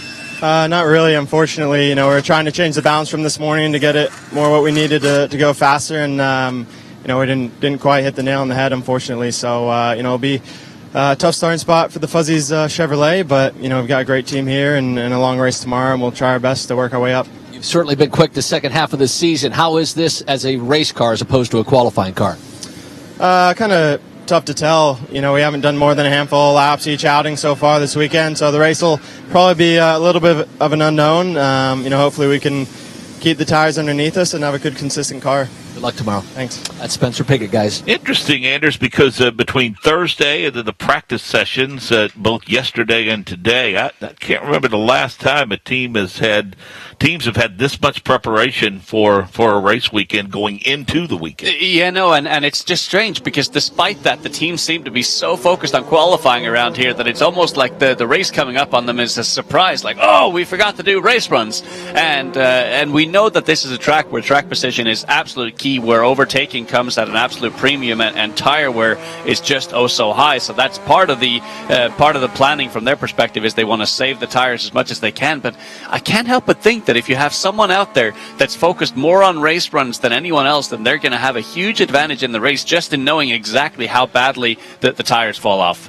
So, again, Dixon, Hunter-Reay, Newgarden, Veach, Ferrucci, Jones, Kimball, Harvey, Jordan, King, Munoz, Patricio Award, Tony Kanaan, and Sebastian Bourdais. Let's hear from Colton Herta about his first qualifying run in the Verizon IndyCar Series. Dave? Just climbed out of that number 88 Chevrolet for Harding Racing. Top of the fire suits undone, ready to go tomorrow. Unfortunately, you didn't advance to group or check that Q2, but tell me about that first qualifying session. How nerve-wracking was that for you? Oh, yeah, man. I got more nervous for that than I did for any Indy Lights race. So, no, I had a ton of fun. Unfortunately, just washed out in turn 6, and that could have been the difference. I don't know if we had enough for 6th, but definitely 7th. I was a 10th off from 7th to 10th, so it's super close. Having a really fun time, just kind of dipping my feet into IndyCar. Say, this is literally just to kind of get your toe wet a little bit. Next year, you guys are full speed ahead now, right? Yeah, I mean, that's the plan. I'd like to get a full seat, full-time ride next year. So, you know, obviously just focus on this, but hopefully, you know, we get some stuff going in the offseason where we can run full-time next year. We'll see you in the race tomorrow. That's going to sound nice, right? First Verizon IndyCar Series race for you. Yes, awesome. Thank you. Good luck tomorrow. Colton Herta, he'll roll off 19th tomorrow. Further down pit road, back to Michael Young. Mateus, no final qualification session for you of 2018. Assess the season thus far, well, as a whole. Yeah, has been a tough weekend here in Sonoma for us. Fortunately, we didn't find a great base, but, you know, we are working hard as a team. I think we are looking forward to 2019 already. We are testing different setups, different things, trying to figure out what is the best car for us for the next year. So hopefully we're going to find something and we're just going to keep working hard till we are up there again. Best of luck to you in the race. Yeah, thanks so much. Mateus Lace, he has been announced to be part of that A.J. Foyt stable with Tony Kanaan in 2019. And Tony Kanaan heads into turn number 1, Jake Query. It is so interesting, Mark, because at the very top, when they get to turn number 2, again, it's kind of a quick swiggle, and then all of a sudden at the top of the hill, that turn number 2, you can really see the balance challenging the driver. I can see him working that wheel. Charlie Kimball does exactly that just now. Tony Kanaan, meanwhile, sets up for the carousel. So, Tony Kanaan, start number 300 in the not-too-distant future. Tomorrow, as a matter of fact. Hard to believe 300 consecutive starts. What an impressive record that is in any sport. But 300 consecutive starts for Tony Kanaan. Keeping an eye now on Joseph Newgarden, waiting for him to clear turn number 5. He'll set up for the carousel next, and when they get to the bottom of it, it's a wide exit, and they go full song toward Nick Yeoman at turn 7. Yep, Joseph Newgarden racing a little under the weather this weekend, battling food poisoning. That car has had its gremlins as well, but certainly a lot of speed as Team Penske has flat out owned this racetrack. Newgarden through turn number 7. He's being chased by Sebastian Bourdais and Ryan Hunter-Reay, another pair of fast cars. Newgarden sets up for the S's of turn number 8. See Jack Harvey go by. See Charlie Kimball exiting turn number 9A. TK heads back to turn number 1. Right now it's Scott Dixon, Jack Harvey, Charlie Kimball, Ryan Hunter-Reay, Patricio O'Ward. Those are the top 6. Kimball goes to turn 1, Jake. Charlie Kimball, again, we talked with Trevor Carlin earlier today, said that he'd like to have Charlie Kimball back next year for Carlin Racing. Kimball on those reds works his way through turn number 3A. Behind him, another driver whose 2019 is in limbo. That's Ed Jones. He also works his way through turn number 3A. Yep, we see Sebastian Bourdais head for turn number 1 as well. He will climb the hill. Set up for 2. It flattens out just a little bit there, but again, it winds around some elevation changes before they set up for turn number 4. They climb on the binders, little right-hander, I should say, short straightaway, and then it's downhill before they go back uphill and hit that carousel. And you'll see Sebastian Bourdais very soon, Nick. It really is like riding a roller coaster here with all the elevation change. Now Bourdais pops into view, and he certainly does with that bright yellow and black Sealmaster Honda. Hard on the brakes. He moves from driver's left up and over the curbing through turn number 7, then on the accelerator over the curbing to the outside to set up for the S's of turn 8. Bourdais streaks to the left, back to the right as he sets up for that hairpin turn number 9A. Scott Dixon comes back to pit road. Jack Harvey comes back to pit road. Right now, Pato O'Ward goes to P1. Ed Jones, Ryan Hunter-Reay, Dixon, Newgarden, and Santino Ferrucci, the top 6. And how about it? And that's no fluke for Pato O'Ward either. That was done on the Firestone Blacks. Ed Jones here, he stood in the pits for a while, then went out on a set of new Firestone Reds, so a little bit of an alternate strategy there. But yeah, that lap time of Pato O'Ward is a legit P1 at the moment. Some 1/10 of a second ahead of Ryan Hunter-Reay and another 1/10 of a second ahead of Scott Dixon. So I'm sure Dixon and Ryan Hunter-Reay wouldn't have been pushing quite as hard as Pato, knowing the game and just knowing how much time they're going to pick up on the Firestone Reds. But nonetheless, very impressive initial outing there, and especially when you only have 1 or 2 laps to get the job done. A couple of updates from pit road. We'll start with Dave first. How about Dan Rusanowski? Ryan Hunter-Reay going to the sticker reds, just going out of the course. Same strategy for Zach Veach. And right now, James Hinchcliffe looking a little disconsolate concerning his run, which got him knocked out of the very first session. So, Pato O'Ward, Ed Jones, Ryan Hunter-Reay, Scott Dixon, Joseph Newgarden, and Ferrucci, the top 6. And now we've reached the halfway point. Those that have some pedaling to do will be Tony Kanaan, Sebastian Bourdais, Carlos Munoz, Jordan King, Jack Harvey, Charlie Kimball, and Zach Veach. And we see O'Ward. He's put on the Firestone Reds. Ed Jones goes into turn 1. Jake Query help him up the hill to turn 2. Jones already now to the top of the hill. Takes that right-hander that is turn number 2. He has O'Ward behind him, and he is trying to get in on Scott Dixon, who will be setting up for the carousel. Ed Jones, though, now already through turn number 4 with a Ward, about 15 car lengths behind. We see Tony Kanaan making that slow crawl off of pit road, along with the 20 of Jordan King. Just across the way out of 9A comes Ryan Hunter-Ray. He and Zach Veach trying to gap a little bit. Let's check in with Michael Young. I don't know if there was something wrong with Tony Kanaan if you saw him going up the hill, Mark James, but he was barely crawling down pit lane. So we will see if there's any issues with TK, but looked like problems as he left to go out to qualify. Jay Query. Yeah, I think the issue was simply, Michael, it's a good eye because Kanaan certainly was slowed down, but he had Santino Ferrucci, the rookie, in front of him working his way up the hill. I think he was anticipating that Ferrucci would have been on his giddy-up a little more than he was. So I think what we saw there, Mark, was the savvy veteran move from Tony Kanaan of laying back, creating that gap, and perhaps delaying by a half a circuit just how much he can get on a flyer. Ryan Hunter-Ray has been to pit road for a set of reds, and Zach Veach has as well. Well, it's a very interesting situation because they actually didn't come in for another set of tires. They'd already put the Firestone Reds on, but both of them just did a drive-through. And I wonder if that has anything to do with the fact that they're trying to scuff these tires to make them last a touch longer. So, interesting strategy here, but we'll get the answer very, very shortly on whether that is beneficial for them or not. And at the moment, Scott Dixon on an absolute flyer of a lap here and really just needs to secure himself into the Fast 12. And he comes into the view of Nick Yeoman from Ryan Hunter-Ray not far behind. Yeah, that orange and blue of that PNC Bank Honda pops out of turn number 6 down the drag strip. Here comes your championship leader, Scott Dixon. Nice and smooth through turn number 7. He goes up and over the curbing.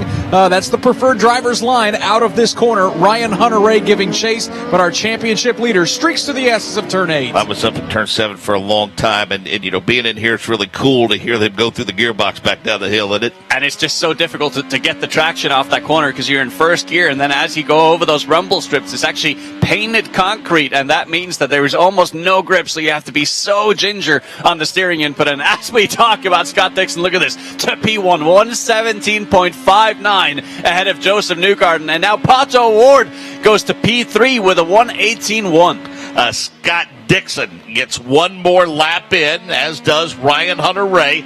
Dixon right now setting up for that short little straightaway that is the entrance to turn number 3. Again, that elevation change there is very, very pronounced, and they really have to baby that car through 4 and 5. The left side step on the curbing to the outside.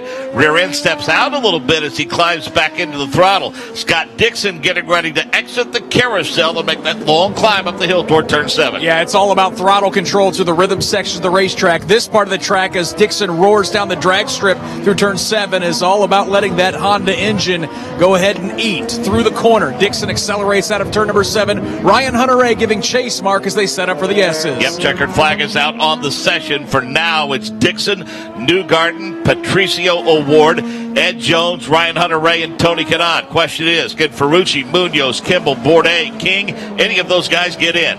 Harvey just jumped himself into the top 6 here, but it's a very vulnerable spot to be in because basically everyone else are going to go quicker. Zach Veach now coming around to the timing line. What can he do? He's been flying all weekend. Oh, and he goes P4, bumps Patricio Ward and bumps Jack Harvey out.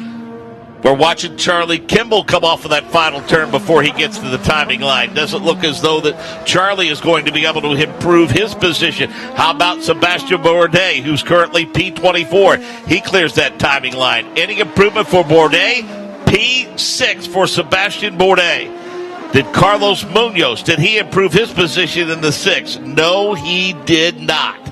Last one to clear, the 14 of Tony Kanaan. Did he improve? No, he did not. Wow. Ryan Hunter-Ray, Scott Dixon, Joseph Newgarden, Zach Veach, Patricio O'Ward, and Sebastian Bourdais in the top 6. Looks like Jones, Harvey, Kanaan, Ferrucci, Munoz, Kimball, and King do not move on. Let's go to pit road and Dan Rusanowski. James Hinchcliffe out by just a couple of tenths in that first session. Give us an idea of the conditions of the track and where you guys have to improve.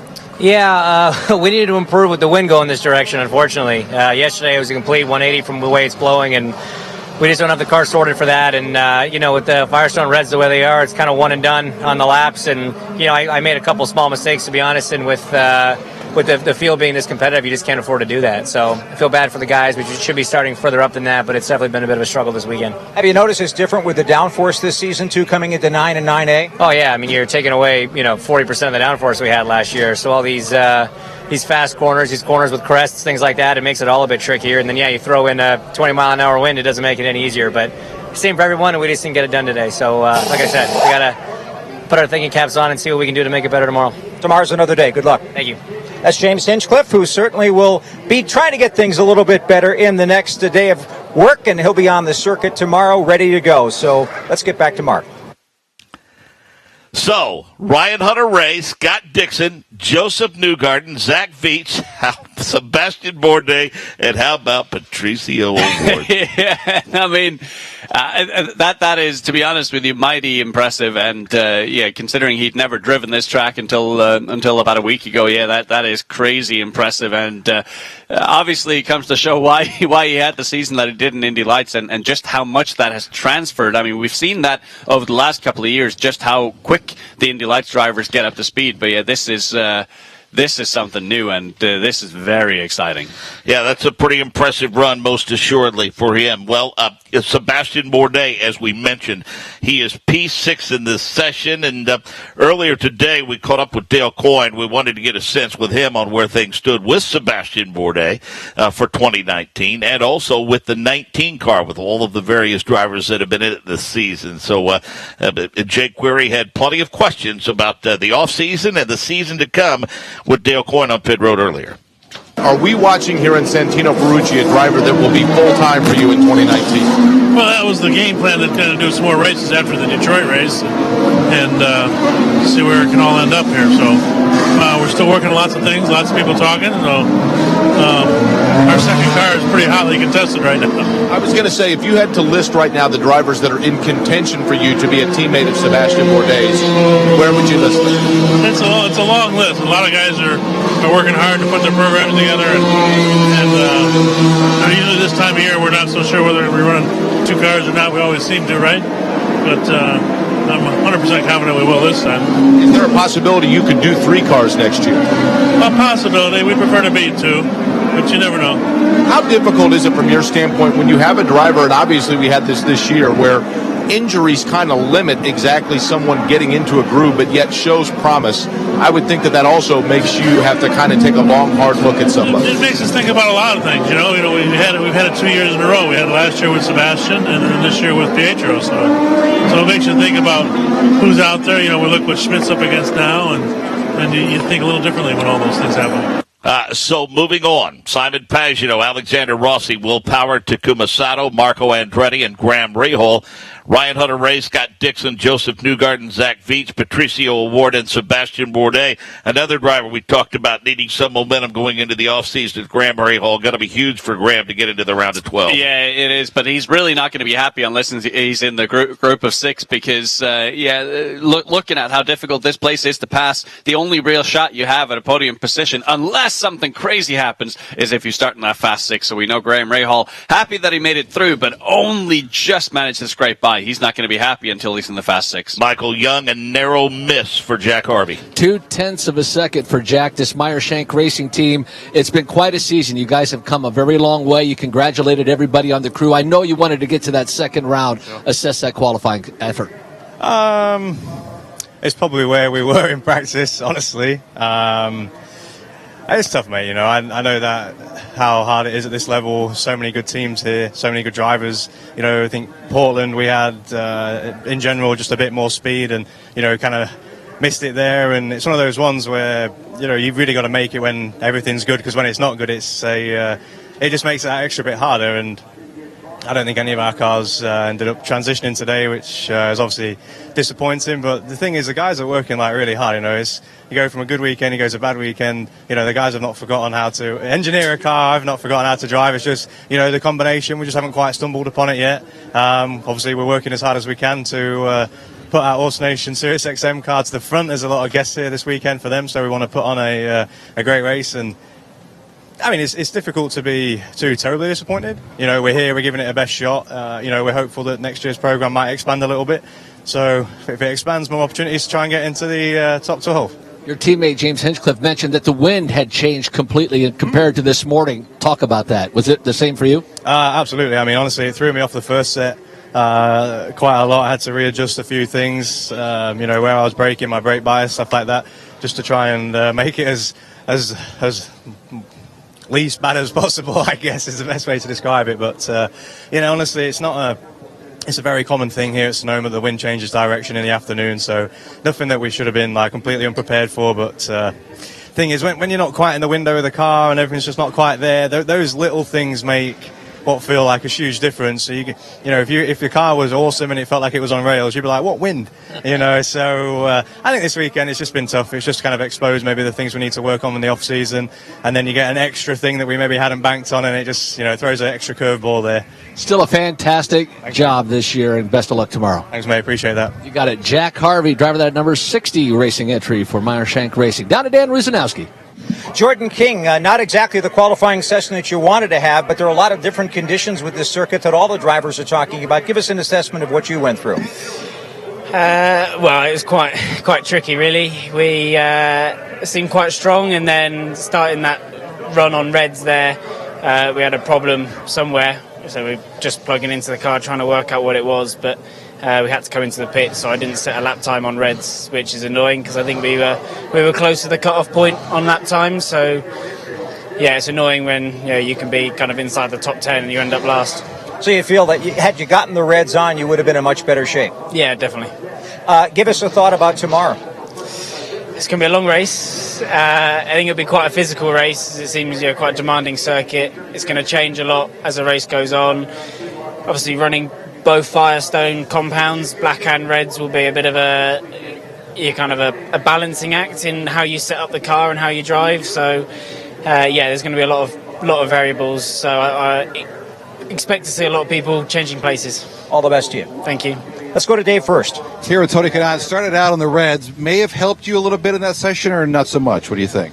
For sure. You only had 2 questions today because they said we talked too much in Portland, right? So Radio Network guys, they complained about that. Well, we're going to talk the entire qualifying now then. Well, that's fine. That's your show at this point. I think it helped. We were so lost this morning that putting the first reds, it was just to gauge what we got, all the changes we made between the session in the morning and now, and then the second one I was able to improve a lot. So it was our fastest lap of the weekend. So it was a really good lap of mine. I know it doesn't justify because we're still 20th, but we'll see. We'll see what's going to happen tomorrow. We'll talk about this a little bit more tomorrow. But 300 straight starts, man, that's a lot.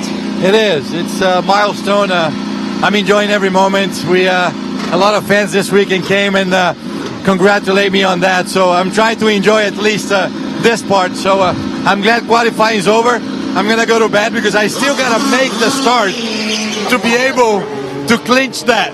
So between now and the race, I better be laying low because I got to start the race to be able to celebrate that. All right, so it's not official yet. We'll celebrate tomorrow. Good luck tomorrow, guys. Thank you. Tony Kanaan, he'll roll off 18th on Sunday. Dave, let's face it, 2 things that I don't think could be surpassed would be not only those consecutive starts, but Dave, let's go back to that championship season at Tony Kanaan. Dave, it's unheard of that a driver could win a championship and finish on the lead lap of every lap during that season. Pretty impressive run for absolutely, sure. And that's something he's going to hang his head on if and when he ever retires. I mean, it seems like for the last several years we thought, okay, this is going to be Kanaan's last year. And then a year later, no, this is going to be Kanaan's last year. He's got at least one more year with AJ Foyt Racing, but you're right. You look at all the champions since TK has done it, and very hard to copy what he did in that championship season. The Indy 500 win.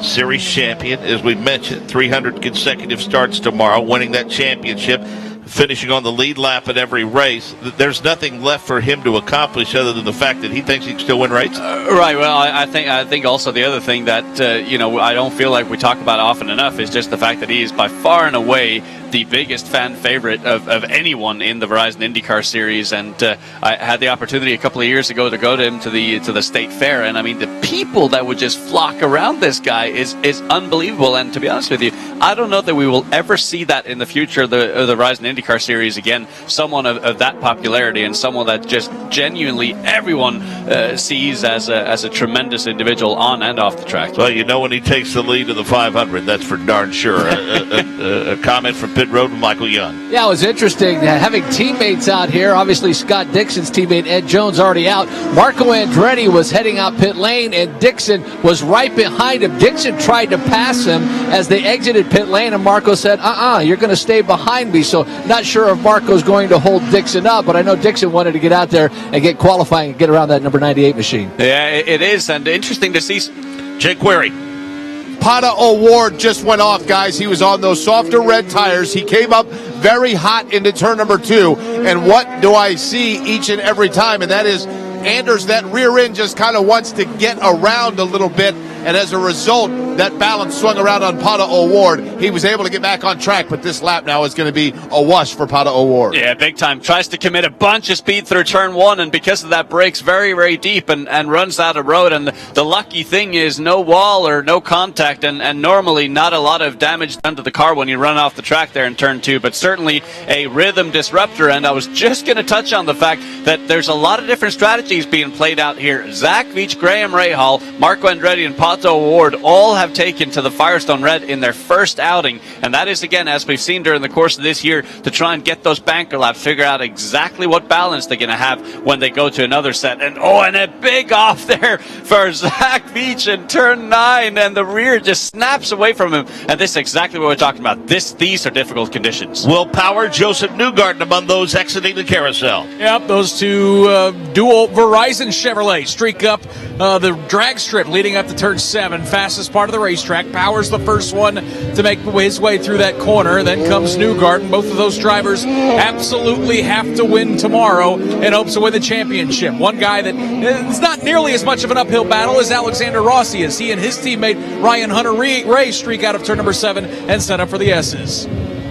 Marco Andretti brings the 98 machine to pit road as we watch those Penske teammates set up for turn number 10. Talking about Joseph Newgarden, Will Power. Then we see Alexander Rossi just behind them. And then Ryan Hunter-Reay, who's effectively on the outside looking in terms of championship hopes. That's a guy that's been snake bitten with some bad luck this year. Oh, yeah. It's been positively unbelievable to watch it all happen. As now look at all the activity up and down pit lane. We're going to see at least one more banker lap for Scott Dixon, who's now on the brakes into turn 7 and is going to get one more lap here just to make some final tweaks to the car that he's going to come back in and put on the Firestone Reds as well. And I think it could have potentially been a very smart move here for Marco Andretti to go back-to-back Firestone Reds, and the same for Graham Rahal, because again, if anyone goes off track and brings some dirt out onto the track, that's going to slow everyone else down, and as a result, they could be in a really good position to transfer to the Fast 6. So interesting strategy at play, but something that might very well work out for them as Scott Dixon is now in the pit lane. 5-minute mark of this session. It's Marco Andretti, Joseph Newgarden, Graham Rahal, Ryan Hunter-Reay, Sebastian Bourdais, and Takuma Sato. More issues for Pato O'Ward, Anders Grom. Yeah, and he runs off the track in very, very similar fashion as we now see Takuma Sato doing the same again into turn 9. Formula drifting. And it's like they think here in qualifying that, the wind won't matter this time, but it just pushes at the rear and lifts the car in the air. And the problem, as we've talked about all year long with the new aero kit, is the moment when you hit the brakes, you lose a tremendous amount of downforce from the underside of the car. And when you have wind pushing on the back end, that makes that even worse. So they just need to adjust that. And I think they'll have much, much cleaner laps if they do that. And if there's one person that is good at executing and not stepping over the boundary, it is Scott Dixon. So let's see what he can do. Updates from pit road starting with Michael Young. Yeah, Graham Rahal, reds to reds. He goes to sticker reds for Scott Dixon. He went for the primary blacks to sticker reds. Same thing for Zach Veach. Sticker reds back to more reds. Actually, they were scuffed reds back to, check that. That's Marco Andretti went from the scuffed reds to the sticker reds. We expect Marco back out. Bourdais in. He was on the blacks. He'll be on reds as well. We've talked about the challenges throughout the course of this weekend, Anders, of what it's like to head up toward that hill off of the carousel. But let's talk about the challenges once you clear turn 1 and head up the hill toward turn number 2. Yeah, it's very difficult because the car is loaded all the way to the right-hand side of the tires, and suddenly you have to neutralize because then there is a right-hander that has a hill that crests massively, and if you keep the load on the right-hand side tires for too long, you're not going to get the car slowed down efficiently enough for turn 2. So it's a very difficult sector, and it's one where I know it's a difficult thing to kind of really put into words, but turn 1 through 6 is one where you really have to be ahead of the car. You have to have the car angled for the next corner in the corner you're currently at. So every single corner you're in, you're already thinking, I'm setting up for the next corner. The moment when you think about just the moment where you're at in the moment, that's when you fall behind and you've lost a bunch of pace. So you got to be just one corner ahead through that entire rhythm section. Michael, young cars starting to be released from pit road with a little under 3 minutes to go in the session. Yes, indeed. Graham Rahal, Alexander Rossi, Sebastian Bourdais. They are at the head of pit lane. They're all on the sticker reds. They all went out together, oddly enough, so they'll be bunched up and will have to gap themselves so they can get a clean flying lap.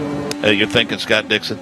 I mean, you think he's going to be one of the 6? Yeah, I mean, the only thing I'm thinking here about Scott Dixon is he might be a touch more conservative than some of these other guys here because he does have more to lose in the overall picture from the championship. So I wouldn't be surprised to see Scott Dixon maybe take a slightly measured approach to qualifying. With that said, that could actually pay off in a session like this where it's so easy to overdrive the car. So if you just underdrive the car by about a 5-10% margin, then you could be in good shape. One more update from Dave first. Patricio Award, keeping an eye on him and that number 8 Chevrolet for Harding Racing. So good, apparently, this weekend on the Reds here at Sonoma. Was blistering fast yesterday on a set of Reds. Did pretty well in Q1, and now they just took off some Reds, put on a fresh set of Reds. So Award going red here in Q2. Right now he's 11th. Let's see what the fresh set can do for him here this afternoon. Penske cars not necessarily running in tandem, but they're running fairly close on the racetrack together. They're clearing turns 4 and 5 as we speak. The first one will be the 12 of Will Power to exit the carousel and head toward turn 7. And this is kind of unfamiliar territory for them this weekend. Team Penske being this much of an underdog in the championship battle, but one of those contenders is Will Power. He's the first one through turn number 7, followed closely by Joseph Newgarden. I say closely, about 8 or 10 car lengths as they accelerate out of the corner. And then maybe the guy that needs a win the most this weekend, Simon Pagenaud, winless this season. He'll streak out of turn number 7 mark as that Penske trio sets up for the S's. Zach Veach went to P1, but only momentarily. Graham Rahal did so right behind him. Let's follow Zach Veach through turn number 1, Jake. Zach Veach was the first to come out in this session on the Reds, as a matter of fact, and gave himself a little bit of extra time for a good lap. He is very clean through turn number 2 is Zach Veach. Then behind him, it is his teammate Marco Andretti that sweeps just a little bit more wide.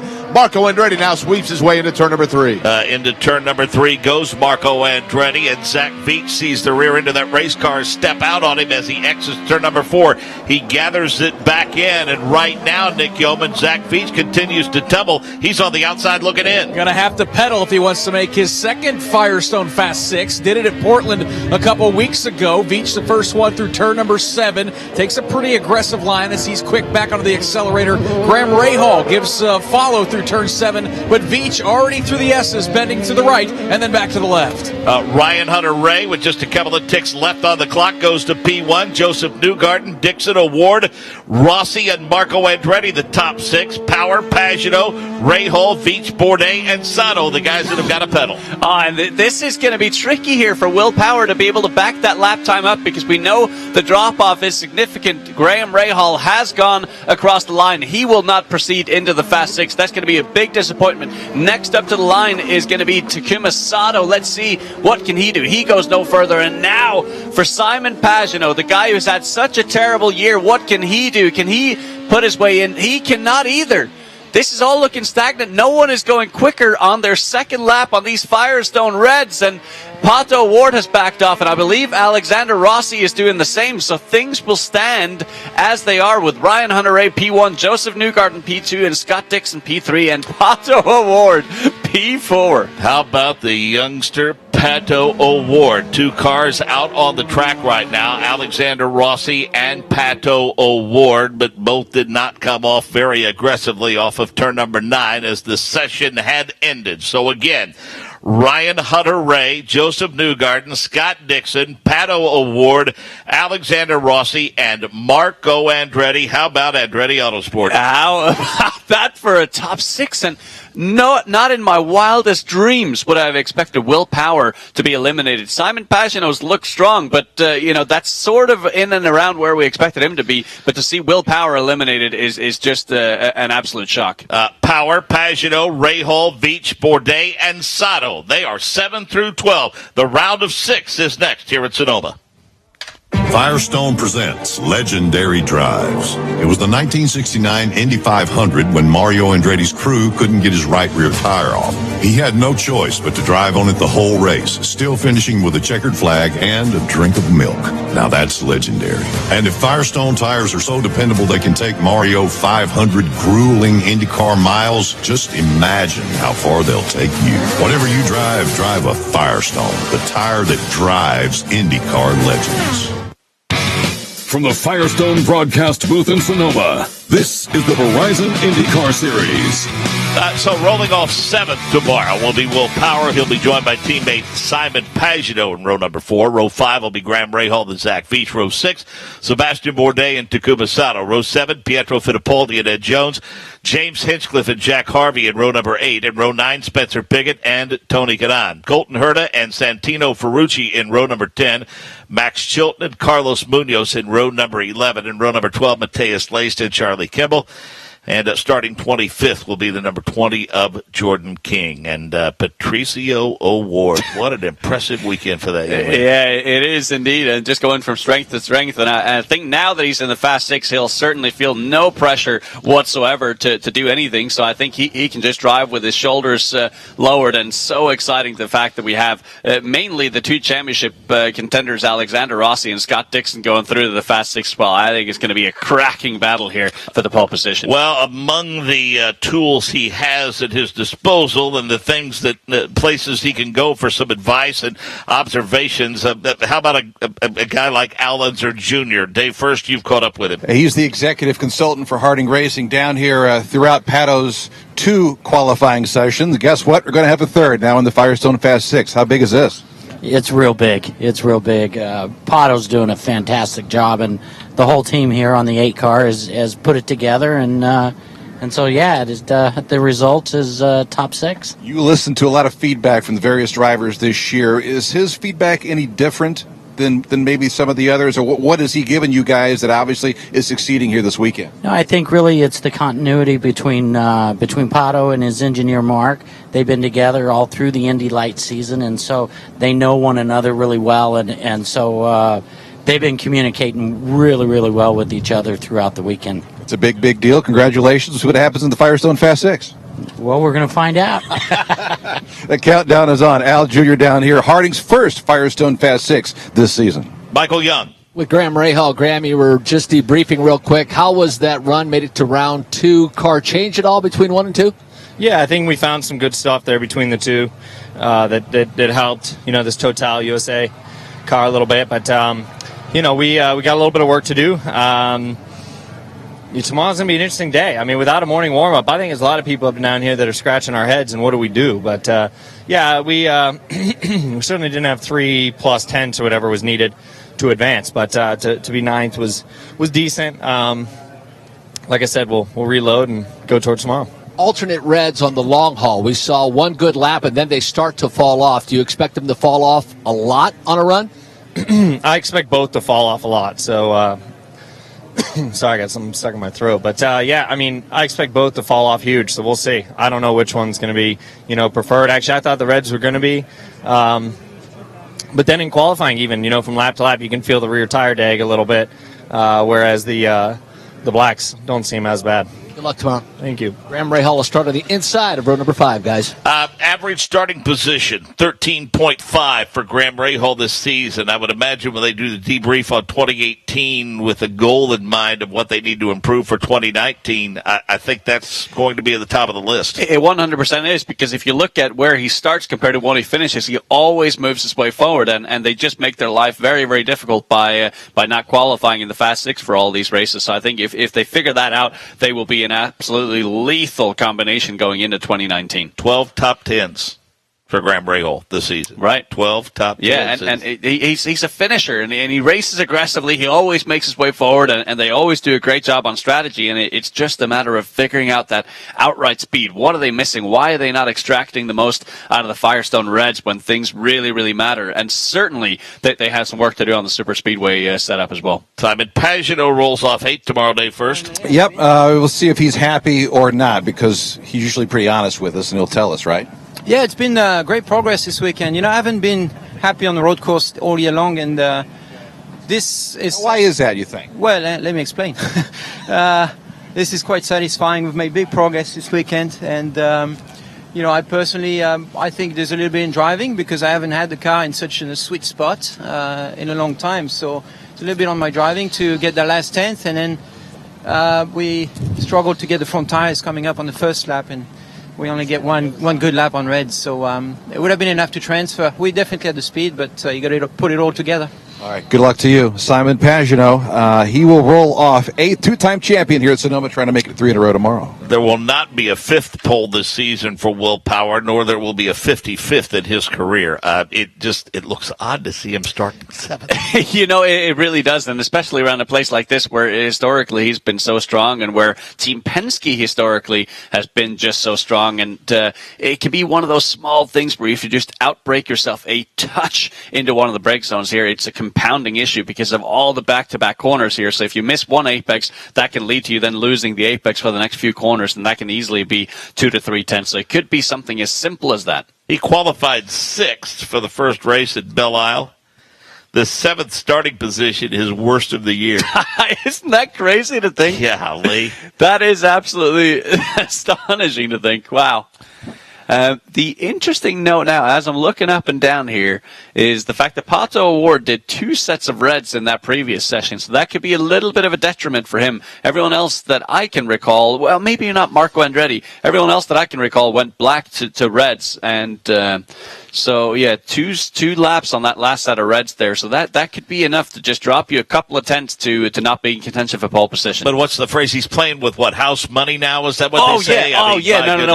No pressure whatsoever. I mean, he wants pole at this point. Yeah. If you're in the Fast Six, you might as well go for pole. But I think he'll be smiling when he takes that helmet off regardless. No. And I want to know, I wish we had the stats in front of us here, but I want to know another driver that went into the Fast Six in their rookie IndyCar appearance. The only driver I can think of is Tristan Vautier in 2013 with Schmidt-Peterson Motorsports.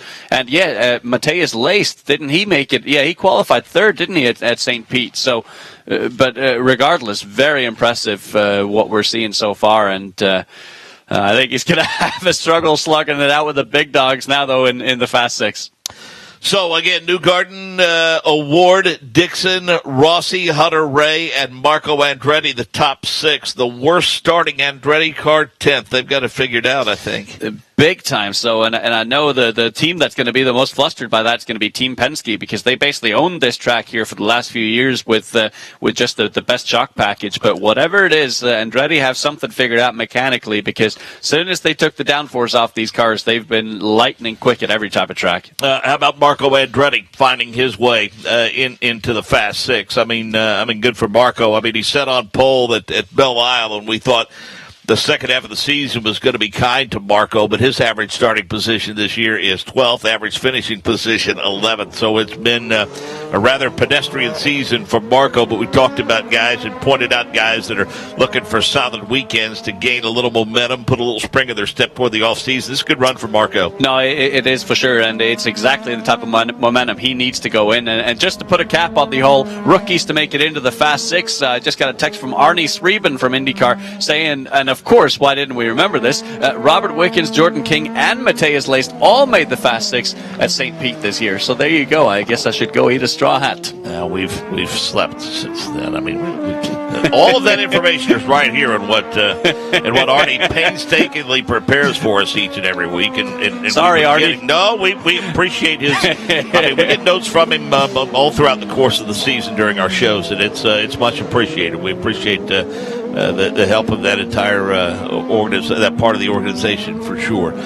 So this session is underway. The clock is ticking, and just like that, we are under 5 minutes. Scott Dixon, a lot wants to start P1. Rossi wants to start P1. Certainly in the battle for the championship with the differentials so very, very small, a front row start is obviously much desired by both. It is required, and that's why you've seen both of them go for a slightly different strategy. Scott Dixon already out on a Firestone red tire. Alexander Rossi, the only taker to go out on the Firestone blacks initially. So that could potentially help pay him into the race tomorrow. But from an out-and-out performance perspective, it's a bold move here to go out on the Firestone blacks first. But if he pulls it off, yeah, he'll be in great shape for the race. So this right here is Alexander Rossi and Rob Edwards just putting all their cards on the table and saying, we're going for it. I like this. Yeah, we're watching him go for it now, and just watch this car with the elevation changes as he sets up for the carousel. Those of you that have access to the video as we speak, and now he exits the carousel and makes that elevation change up some 90 some odd feet to the top of turn number 7. Rossi climbs on the binders and hits that painted part of the advertising just on the other side of the curbing upon exit, and then he snakes his way back down toward turn number 9A. And that's where he'll have to smash the brakes here at the bottom of the hill. Hope that he hasn't overshot, and looks so good so far here for Alexander Rossi. But again, what he's doing here at the moment is just getting a banker lap in. So that was his first flyer there, and that's actually a very, very nice lap for being on Firestone Blacks, a 1:18.5.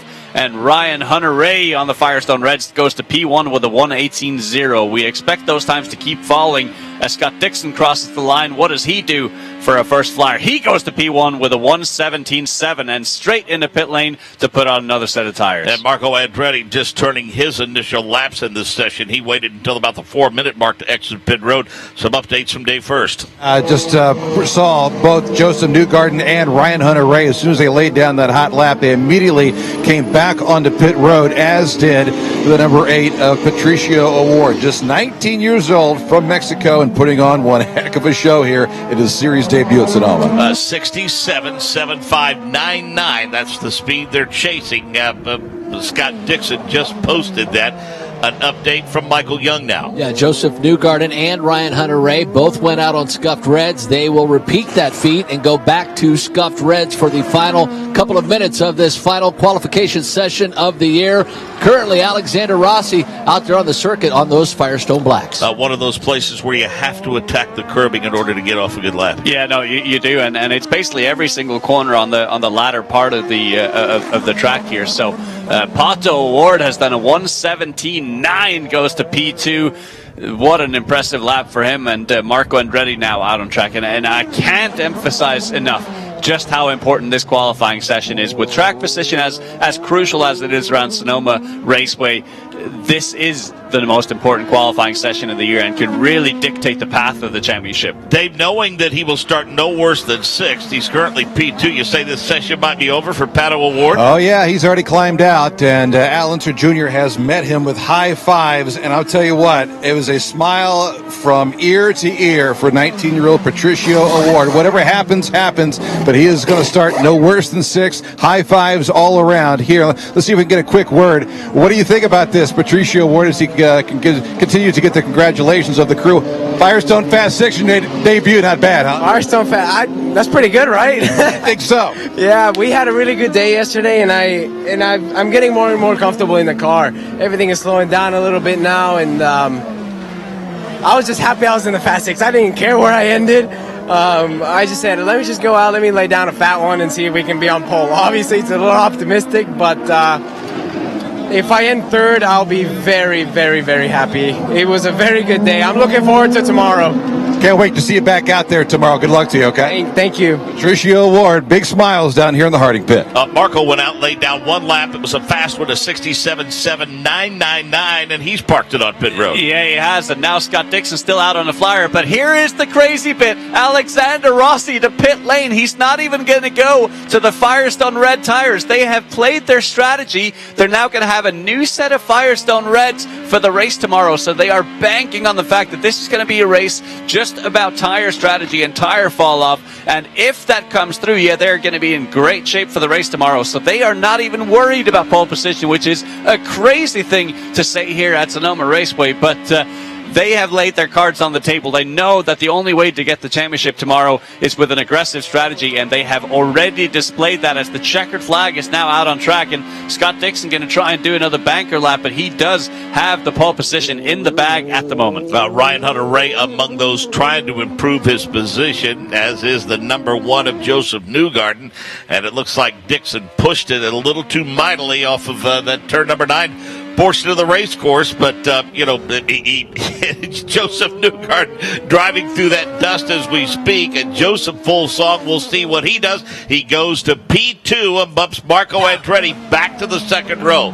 So the last one we're waiting to see clear the timing and scoring loop is the car of Ryan Hunter-Reay. He does so as we speak and goes to P1. Oh, and that's a big old gap as well. 1.3 of a second down to Scott Dixon. What a beautiful lap here. And that is pole position for Ryan Hunter-Reay. And Scott Dixon's going to be none too pleased with that. He wanted every point he could possibly get. And add to that, the fact that now he's going to be starting alongside Alexander Rossi's teammate on the front row. That can't be a nice feeling. First pole of the season for Ryan Hunter-Reay, the 7th overall. And, boy, I tell you what, that's as cool as a cucumber right there. Ryan Hunter-Reay, Scott Dixon, Joseph Newgarden, Marco Andretti, Patricio Ward, and Alexander Rossi, the top 6. Power, Pagano, Rahal, Veach through the top 10. What a lap by Ryan Hunter-Reay. What a weekend it's been for Andretti Autosport. That is a stunning lap there. And with the time already run out, he went a little bit later to the Firestone Red, so he was technically 1 lap off sequence with Scott Dixon, and I think he just wrestled everything that he could out of those tires. Mighty impressive. Dan, let's hear from Will Power. Not making the Fast 6 is very unusual for a Penske machine. Joseph salvaged it a bit for the team at the end, Will, but give us your thought on the session. A lot of conversations going on as to what you have to do. Yeah, we unfortunately should have gone another lap, try to save our tires with Fast 6, but we just a bad call. I kind of was pushing for just 1 lap because I wanted to have a shot at the Fast 6, but obviously that was a bad decision. So think about tomorrow, see what we can do in the race. You feel like that you have it dialed in as to what you need to do for setups tomorrow, because Andretti has a lot of guys in that fast group. Yeah, for sure. I mean, those guys are very quick up the front there.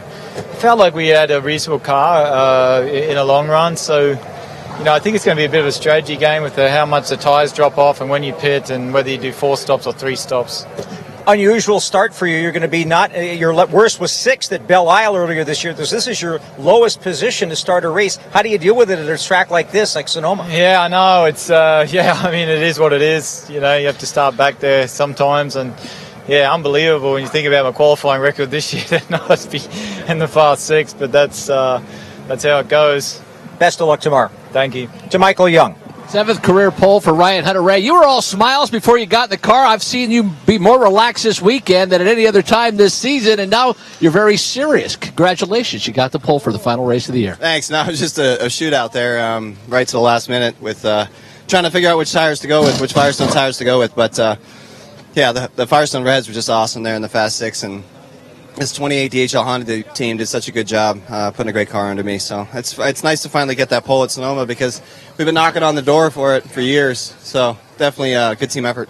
Obviously, you want to win the race tomorrow, but your teammate also in line for a championship as well. Will any help be added to his run tomorrow? Well, I'm certainly doing my part. I just took a point away from Dixon, so doing everything we can do. Congratulations. Thank you. Pole number 7 for Ryan Hunter-Reay. Let's get on to Dave first. Okay, Scott Dixon down here, a bit of a pensive look right now. Your thoughts? Driver error, man. The car was really good. Credit to the team, and Chris. Everybody's been working really hard, and this is a big race for us, obviously. But the PNC car's been strong all week, and we put in a banker there early on. Looked like that was going to be good enough, and then I was on a 4 or a 5 and locked up going into 9 and went through the dirt there. So frustrating. I think we had the pole there, but that doesn't really count for tomorrow. So we'll see. Happy with how we've been this week. We've been at the pointy end, and that's where we've got to be. So you don't pick up the point for pole, but things are still looking up. This team really unloaded pretty quick off that thing. Yeah, which is nice, and you kind of have to. And I think more so for us too, especially in the last few, this year really on road courses, we've really not been good at all in qualifying. So I think this is our second top Fast Six of the year on road courses. You know, we made all the street courses, but so frustrating there, but good to finally do it when it counts for this weekend. Have a good sleep. We'll see you tomorrow. Thanks, man. Cheers. Scott Dixon, he'll be going for that 5th championship, still with a 29-point lead over Alexander Rossi. So Ryan Hunter-Reay and Scott Dixon will start on the front row. Row number 2 will be Newgarden and Marco Andretti. Row number 3, Pato O'Ward and Alexander Rossi. Row number 4, Will Power and Simon Pagenaud. Row 5, Graham Rahal and Zach Veach. Row number 6, Sebastian Bourdais and Takuma Sato. Row 7, Pietro Fittipaldi and Ed Jones. Row number 8, James Hinchcliffe and Jack Harvey. Row 9, Spencer Pickett and Tony Kanaan. Row number 10, Colton Herta and Santino Ferrucci. Row number 11, Max Chilton and Carlos Munoz. Row number 12, Matthias Leicht and Charlie Kimball. And rounding out the field at 25 will be the 20 of Jordan King. A very confident-sounding Scott Dixon. Yeah, it was actually, and I think he realizes, strategy-wise and track position-wise, he's in a pretty good spot. But I would be slightly worried by the fact that Ryan Hunter-Reay ended his interview with saying we're doing everything we can, and obviously referring to the fact that they're trying to get that championship for Alexander Rossi. So there's certainly things that Ryan Hunter-Reay can do to kind of control the pace of the race tomorrow, and Alexander Rossi can go off strategy. So wouldn't maybe sleep the best tonight, that's for sure.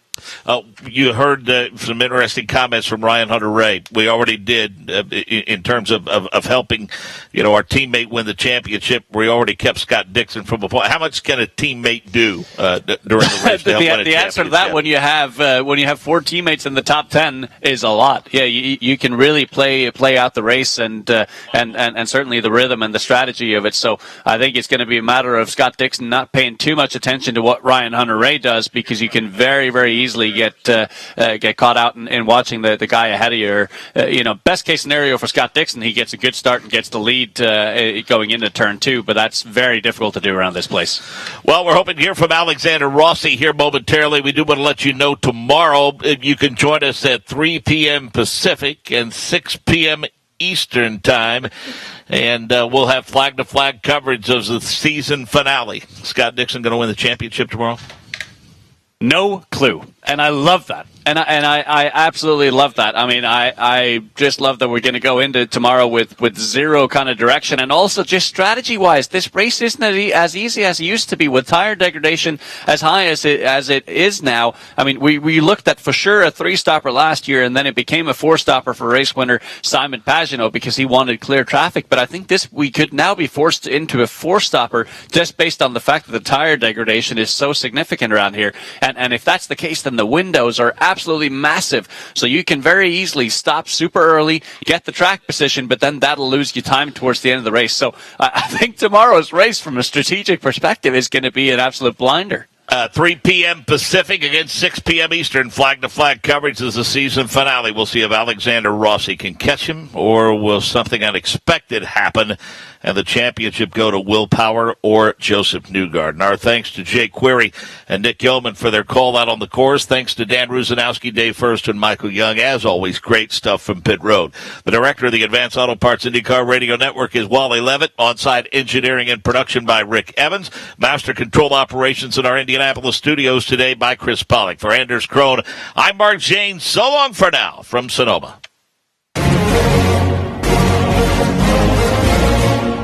This is the Verizon IndyCar Series on the Advanced Auto Parts IndyCar Radio Network. A.J. Foyt down the main straightaway. The checkered flag is out. A.J.'s hand in the air. He is the winner. A.J. Foyt at Indianapolis has won his 4th 500-mile race. A.J. Foyt, our winner. The flag will fly now for Tom Sneva and then for Al Unser. We will be talking with all of these drivers in just a moment. Blue Palmer is in victory lane as A.J.